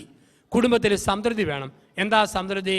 തൃപ്തിയുള്ള ഭാര്യ ഭർത്താക്കന്മാരുടെ മുഖഭാവം കാണുമ്പോൾ അറിയാം ഒരു കൃപ ആ മുഖത്തുണ്ട്. കൃപ. പ്രായമുള്ള അപ്പച്ചന്മാരെയും അമ്മച്ചന്മാരെയും കണ്ടിട്ടുണ്ട്. വയസ്സ് 80, 78, എന്നാലും മുഖത്ത് ചിരിക്കുന്ന കണ്ട ട്യൂബ്ലൈറ്റ് തെളിയുന്ന പോലെ എന്തൊരു മുഖപ്രകാശമാണ്. അത് സംതൃപ്തിയിൽ നിന്നുണ്ടാകുന്നതാണ്. ഈ സംതൃപ്തി ഉണ്ടാകണോ? ഓരോ രാത്രി ഉറങ്ങാൻ പോകുന്നതിന് മുമ്പ് അന്നത്തെ ദിവസം ഉണ്ടായ കൊച്ചു കൊച്ചു കാര്യം പോലും പറഞ്ഞു തീർക്കണം.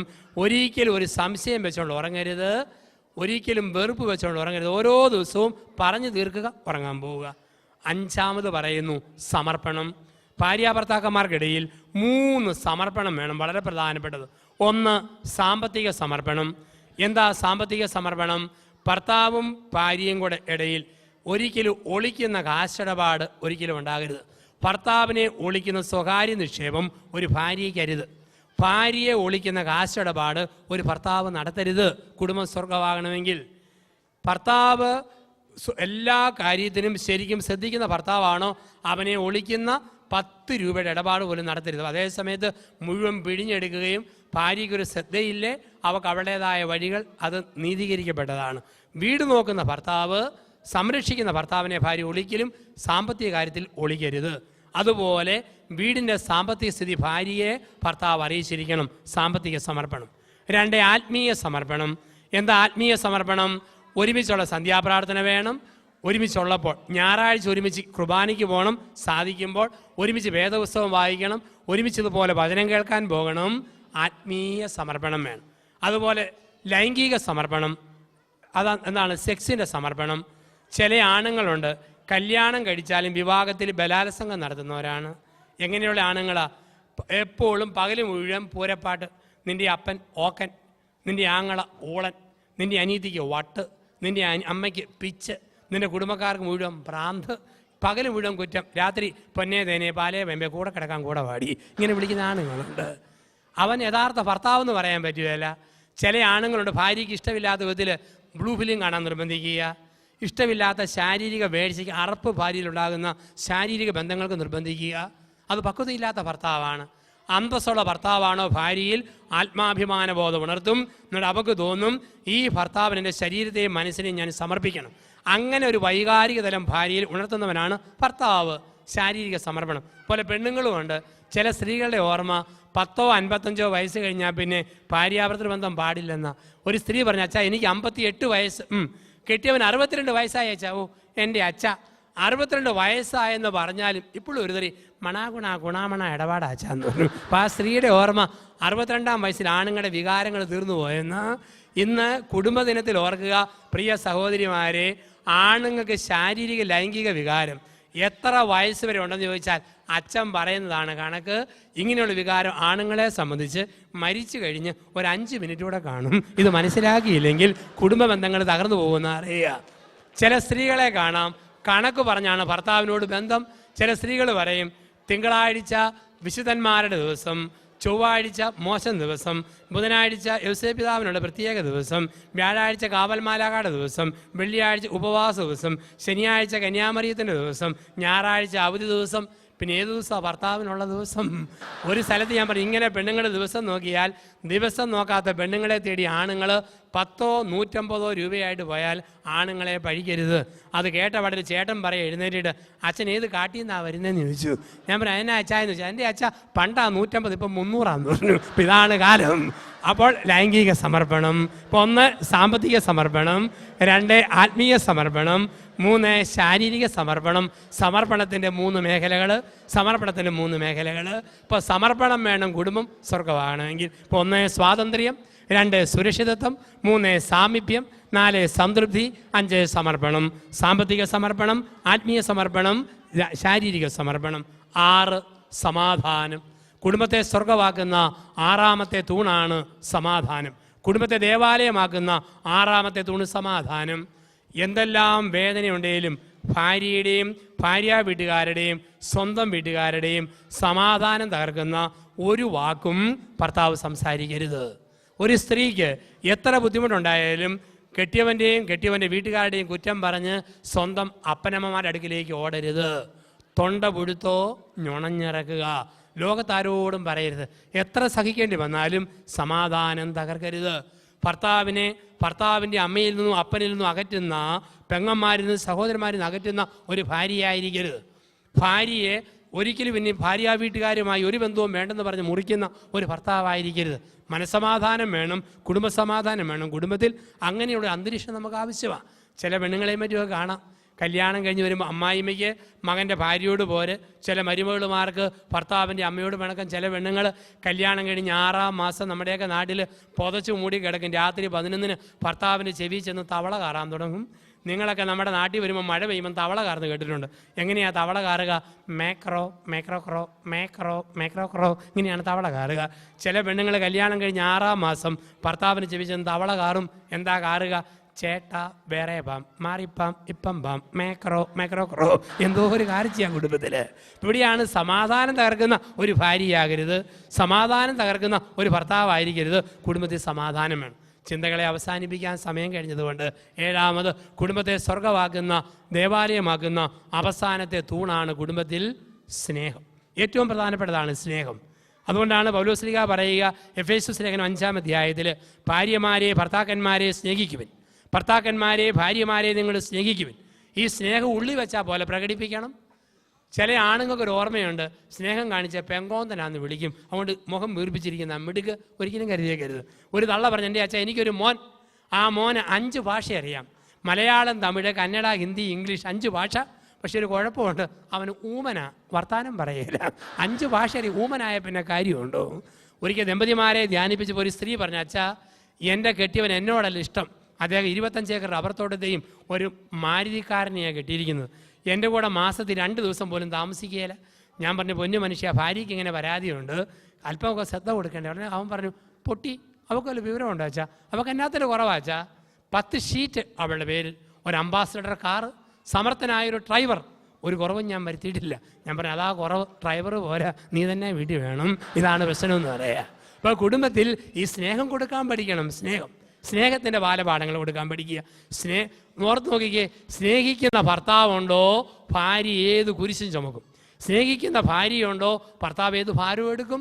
ഒന്ന് ഓർത്ത് നോക്കുക, സ്നേഹിക്കുന്ന ഭാര്യ ഭർത്താക്കന്മാർ 5 മൈൽ നടന്നാലും തോന്നും 500 മീറ്ററേ ആയിട്ടുള്ളൂ. ഉരുമി സ്നേഹത്തിൽ പോകുമ്പം ഏത് മലയാറ്റൂർ മല കയറിയാലും തോന്നും, ഏത് കുന്ന് കയറിയാലും തോന്നും അല്പം പോലും കയറിയിട്ടില്ല, ഒരുമിച്ചാ പോക്ക്. ഏത് പാവയ്ക്കാ തിന്നാലും കയ്പില്ല, ഏത് പുളി കടിച്ചാലും പുളിപ്പില്ല, ഒരു പ്രശ്നവുമില്ല. 25-ാം വയസ്സിൽ ഒരു സ്ത്രീ മോനെ പ്രസവിച്ചു. മോൻ ഇങ്ങനെ വളർന്നു വന്നപ്പോൾ അപ്പം മരിച്ചു. അമ്മ മോനെ വളർത്തി, എരുമയും പശുവിനെയും വളർത്തി. ഇഷ്ടം പോലെ ഈ പശുവിനും എരുമയ്ക്കും പരുത്തിക്കുരു പുഴുങ്ങി കൊടുത്തു, ഓക്കെ കലക്കി കൊടുത്തു, പിണ്ണാക്ക് കുഴച്ച് കൊടുത്തു, തവിട് അടിച്ചു കൊടുത്തു, ഇഷ്ടംപോലെ പാല് വിറ്റ് കാശുണ്ടാക്കി. ഈ മോൻ ഇങ്ങനെ വളർന്നു വന്നു. അവൻ്റെ സകലമാന തുണിയും തള്ള അലക്കി കൊടുക്കും. അവൻ്റെ 25-ാം വയസ്സിൽ അമ്മ ഇവനെ കൊണ്ട് പെണ്ണ് കെട്ടിച്ചു. മിടുക്കി പെണ്ണ്, മാലാക പെണ്ണ്. അവൾ വന്നിട്ടും അവിടെ സകലമാന തുണിയും തള്ള തന്നെ അലക്കി കൊടുക്കും. ഒരു പണിയും ചെയ്യേണ്ട. ഈ പരുത്തിക്കുരു പുഴുങ്ങിയത് പശുവിൻ്റെ അടുത്ത് കൊടുത്തോണം, ചോറും കറിയും വിളമ്പി കൊണ്ടുപോകണം, ഒന്നും ചെയ്യേണ്ട. ഇവനോ അമ്മ ഇഷ്ടം പോലെ പണം ഉണ്ടാക്കുക, പൈസ കൊണ്ട് ചെന്ന് സാധനം മേടിച്ച് കൊടുത്താൽ മതി. പക്ഷെ 6 മാസമായിട്ടും ഇവന് ഇവർക്ക് ഒരാഗ്രഹം നടക്കുന്നില്ല. മുട്ടി ഒരുമിച്ചിരുന്ന് ഒരു വാ ചോറുണ്ണണം. ഇവനൊരാഗ്രഹം ഒരു ഉരുളി ഇവിടെ വായി കൊടുക്കണം, അവക്കൊരാഗ്രഹം ഇവൻ്റെ വായി കൊടുക്കണം. ഇങ്ങനെ അടുത്തിരിക്കുമ്പോൾ തള്ള നടുക്കോട് കയറിയിരിക്കും, ഉരുള തന്നെ പോവും, വാ മാറിപ്പോവും, പിന്നെ എങ്ങനെ കൊടുക്കാൻ? അങ്ങനെ 6 മാസം കഴിഞ്ഞ് ഒരു ദിവസം ഇവൻ 6 മണിക്ക് അങ്ങാടിയെ സാധനം മേടിക്കാൻ പോയി. തള്ള പശുവിനുള്ള പരുത്തിക്കുരു പുഴുങ്ങി വെച്ചു, ഓക്കെ കലക്കി വെച്ചു, പിണ്ണാക്ക് ചേർത്ത് വെച്ചു, ചോറും കറിയും തയ്യാറാക്കി വെച്ചു. അപ്പം തള്ള പറഞ്ഞു, മോളെ ഇത് നീ വിളമ്പി എടുത്തോണം കേട്ടോ എന്ന് പറഞ്ഞു. പെട്ടെന്ന് തള്ളയ്ക്ക് ഒരു തലകറക്കവും തൊണ്ടയ്ക്ക് വേദനയും. തള്ള പറഞ്ഞു, എൻ്റെ തല കറങ്ങുന്നു, തൊണ്ടയ്ക്ക് വേദന, കാലുറയ്ക്കുന്നില്ല, കിടക്കാൻ പോവുക. അവൾ പറഞ്ഞു, അമ്മയ്ക്ക് വിളമ്പി തന്നിട്ട് കിടന്നാൽ പോരെ. എങ്ങനെ വിളമ്പാനാടി, കാലുറയ്ക്കുന്നില്ല. അവൻ വരുമ്പം പശുവിനുള്ള പരുത്തിക്കുരുവ് പിടി എടുത്തു കൊടുത്തോണം, ചോറും കറിയും വിളമ്പി കൊണ്ടുപോകണം, ഞാൻ കിടക്കാൻ പോവുക. തള്ള മുറിക്കകത്ത് കയറി മുറി പൂട്ടി. ഇവള് സന്തോഷം കൊണ്ട് ചാട്ടം ചാടിയിട്ട് പെരയുടെ ഓടും തള്ളിക്കൊണ്ടാണ് പെണ്ണ് പൊങ്ങിപ്പോയത്. ഇന്ന് മുട്ടിയിരുന്ന് ഉണ്ണാവല്ലോ. പെട്ടെന്ന് കരണ്ട് പോയി, മഴ തുള്ളാൻ തുടങ്ങി. 7:15 ഭർത്താവ് 2 പാക്കറ്റ് ചെറിയ മെഴുകുതിരിയായിട്ട് വന്നു. അവൾ പറഞ്ഞു, ചേട്ടാ അമ്മയ്ക്ക് തലകറക്കം, തൊണ്ടയ്ക്ക് വേദന, നമുക്ക് മുട്ടി ഒരുമി ഒന്ന് ഉണ്ണണം. ഇവരെന്ത് ചെയ്തു, 2 ചെറിയ മെഴുകുതിരി മേശപ്പുറത്ത് കത്തിച്ച് വെച്ചു. മെഴുകുതിരി കത്തിച്ച് പുറകെ ചെന്ന് 2 മാങ്ങ തല്ലി താഴെയിട്ടു, തേങ്ങ ഉടച്ചു, മുളക്, ഉള്ളി, തേങ്ങ, ഈ മാങ്ങ ഇതെല്ലാം കൂടെ നല്ല ചമ്മന്തി ഉണ്ടാക്കി പാത്രത്തിൽ നിരത്തി വെച്ചു. മേശപ്പുറത്ത് എടുത്ത് വെച്ചു. 1 കുടം വെള്ളം കൊണ്ടുവന്ന് വെച്ചു. 2 ഗ്ലാസ് അടുപ്പിച്ച് വെച്ചു. 2 പ്ലേറ്റ് ഉരുമിയിട്ടു. 2 കസേര ഒന്നിനുമേൽ ഒന്നായിട്ട് മുട്ടിച്ചിട്ടു. എന്നിട്ട് 2 പേരും കൂടെ മങ്ങിയ തിരിയും കൂടെ അകത്ത് ചെന്ന് 1 കലം ചോറ് കൊണ്ടുവന്ന് വെച്ച് വിളമ്പി ഉണ്ണാൻ തുടങ്ങി. 8:30 മുതൽ 10:30 വരെ ഇവനെ നുരട്ടി ഇവിടെ വായിൽ, ഇവിടെ നുരട്ടി ഇവൻ്റെ വായിൽ, ഇടയ്ക്ക് സപ്പോർട്ടായിട്ട് തേങ്ങാ മാങ്ങ ഉള്ളി ചമ്മന്തി നാക്കേലും അണ്ണാക്കേലും തേച്ച് കൊടുത്തു. അങ്ങനെ 10:30 വരെ ഉണ്ടു. 10:30 ആയപ്പോൾ അവസാനത്തെ ചോറും തീർന്നു, അവസാനത്തെ ചമ്മന്തി തീർന്നു, അവസാനത്തുള്ള വെള്ളവും തീർന്നു. കൈ നീട്ടി പഠിച്ച് നക്കി ഏമ്പക്കവും വിട്ട് ഇവർ എഴുന്നേറ്റ് പോകുമ്പോൾ ഈ മരുമോള് പ്രാർത്ഥിച്ചു, ദൈവമേ അമ്മായിമ്മ മരിച്ചില്ലേലും തൊണ്ടയ്ക്ക് വേദന 1 മാസക്കാലം തുടരണേ. തള്ള സുഖമായിട്ട് കിടന്നുറങ്ങി. രാവിലെ നല്ല കതിനാക്കുറ്റി പോലെ തള്ള ചെയ്താ പൊങ്ങി വരുന്നു. അമ്മയ്ക്ക് ഏറ്റവും ഇഷ്ടപ്പെട്ട സാധനമാണ് പഴയ കഞ്ഞിക്കകത്ത് മോര് ഒഴിച്ച് മുളകും ഞെരടി കരിവേപ്പിലയും തിരുമ്മി കഴിക്കാൻ. തള്ളി വെച്ച് പഴയം ചോറുണ്ടോ ഓടി. എൻ്റെ അമ്മയെ മുഴുവൻ തീർന്നു. എന്നാ വട്ടിവയറാടി, 1 കരം ചോറ് മൊത്തം തീർന്നു. എൻ്റെ അമ്മയെ മുട്ടി ഉരുമി ഉണ്ടപ്പം തീർന്നെന്ന് പറഞ്ഞാൽ മതിയല്ലോ. എന്നാൽ നീ പോയി കുറേ ഉണക്ക ഓല കൊണ്ടുവരാൻ പറഞ്ഞു. ചൂട്ട് അടുപ്പി തീ കത്തിക്കാൻ വേണ്ടി, കാപ്പി അനത്താൻ വേണ്ടി. ഇവിടെ ഉണങ്ങിയ ഓല പെറുക്കാൻ പോയപ്പോഴത്തേക്കുണ്ട് 20 മിനിറ്റ് കഴിഞ്ഞ് ഓല കൊണ്ടുപോയിട്ടു. തള്ള പറഞ്ഞു, എന്ന് മുതലാടി നീ എന്നോട് നുണ പറയാൻ തുടങ്ങി. എന്നാ അമ്മേ നീലടി പറഞ്ഞ മുഴുവൻ തീർന്നു. അതെ എവിടെ ആടി, മുഴുവൻ തീർന്നു, ഇങ്ങോട്ട് വാടി. ചോറും കലത്തിന് മൂടച്ചട്ടി പൊക്കിയപ്പം 1 കലം ചോറ് അതുപോലെ ഇരിക്കുന്നു. തലേ രാത്രി സ്നേഹത്തിൻ്റെ തിരതള്ളലിൽ ഈ തേങ്ങാ മാങ്ങ ചമ്മന്തി കൂട്ടി കഴിച്ച് തീർത്തതാ. പക്ഷെ എന്നാ പറ്റി, മുട്ടി ഉരുമി മങ്ങിയ വെട്ടത്തിൽ വിളമ്പിയത് അറിഞ്ഞില്ല, കലം മാറിപ്പോയി. പശുവിന് കൊടുക്കാൻ പുഴുങ്ങി വെച്ച പരുത്തിക്കുരുവിൻ്റെ കലവാ കോരി വിളമ്പിയതും ഉരുട്ടി ഉണ്ണുന്നതും അടിച്ചകത്തോട്ടാക്കുന്നതും. അതുകൊണ്ടാണ് പറയുക, ദമ്പതിമാരെ നിങ്ങൾ പരസ്പരം സ്നേഹിക്കുവാൻ. സ്നേഹം ഉള്ളിടത്ത് രുചിഭേദം അറിയുകയില്ല, ഭാരം അറിയില്ല, കുരിശറിയില്ല, ഒന്നും അറിയില്ല. അവിടെയാണ് പറയുക, ഭാര്യ ഭർത്താവിനെ സ്നേഹിക്കണം, ഭർത്താവ് ഭാര്യയെ സ്നേഹിക്കണം. അങ്ങനെ സ്നേഹിക്കുന്ന ഒരു കുടുംബമായിട്ട് മാറുവാൻ ദൈവമായ കർത്താവ് നമ്മളെ വിളിക്കുന്നു. അതിന് നമ്മൾ കേട്ട ഈ ചിന്തകൾ 2009 ഒക്ടോബർ മാസമൊക്കെ അവസാനിച്ച് വരുന്ന ദിവസങ്ങളിൽ നമ്മൾ കേട്ട ചിന്തകൾ അനുഗ്രഹിക്കട്ടെ. നമ്മൾ സമർപ്പണ പ്രാർത്ഥനയിലൂടെ നമ്മുടെ ചിന്തകളെ ദൈവതിരുസന്നിധിയിലേക്ക് നമ്മൾ കൊടുക്കുന്നു. ദൈവാനുഗ്രഹം യാചിച്ചുകൊണ്ട് പ്രാർത്ഥനാ ശുശ്രൂഷയിലേക്ക് നമുക്ക് കടന്നു വരാം. നമ്മളെല്ലാവരെയും കുടുംബങ്ങളെയും ദൈവകരങ്ങളിൽ കൊടുക്കാം. സകല അനുഗ്രഹവും നല്ല ദൈവം നമ്മുടെ കുടുംബത്തിൻ്റെ മേൽ സമൃദ്ധമായി വർഷിക്കട്ടെ. സമാപന പ്രാർത്ഥനയ്ക്കായും ആശീർവാദത്തിനായും നമുക്കേവർക്കും എഴുന്നേറ്റ് തലകളെ വണക്കാം. പ്രാർത്ഥനയ്ക്കായി ജോസ് മാത്യു അച്ഛനെ വേദിയിലേക്ക്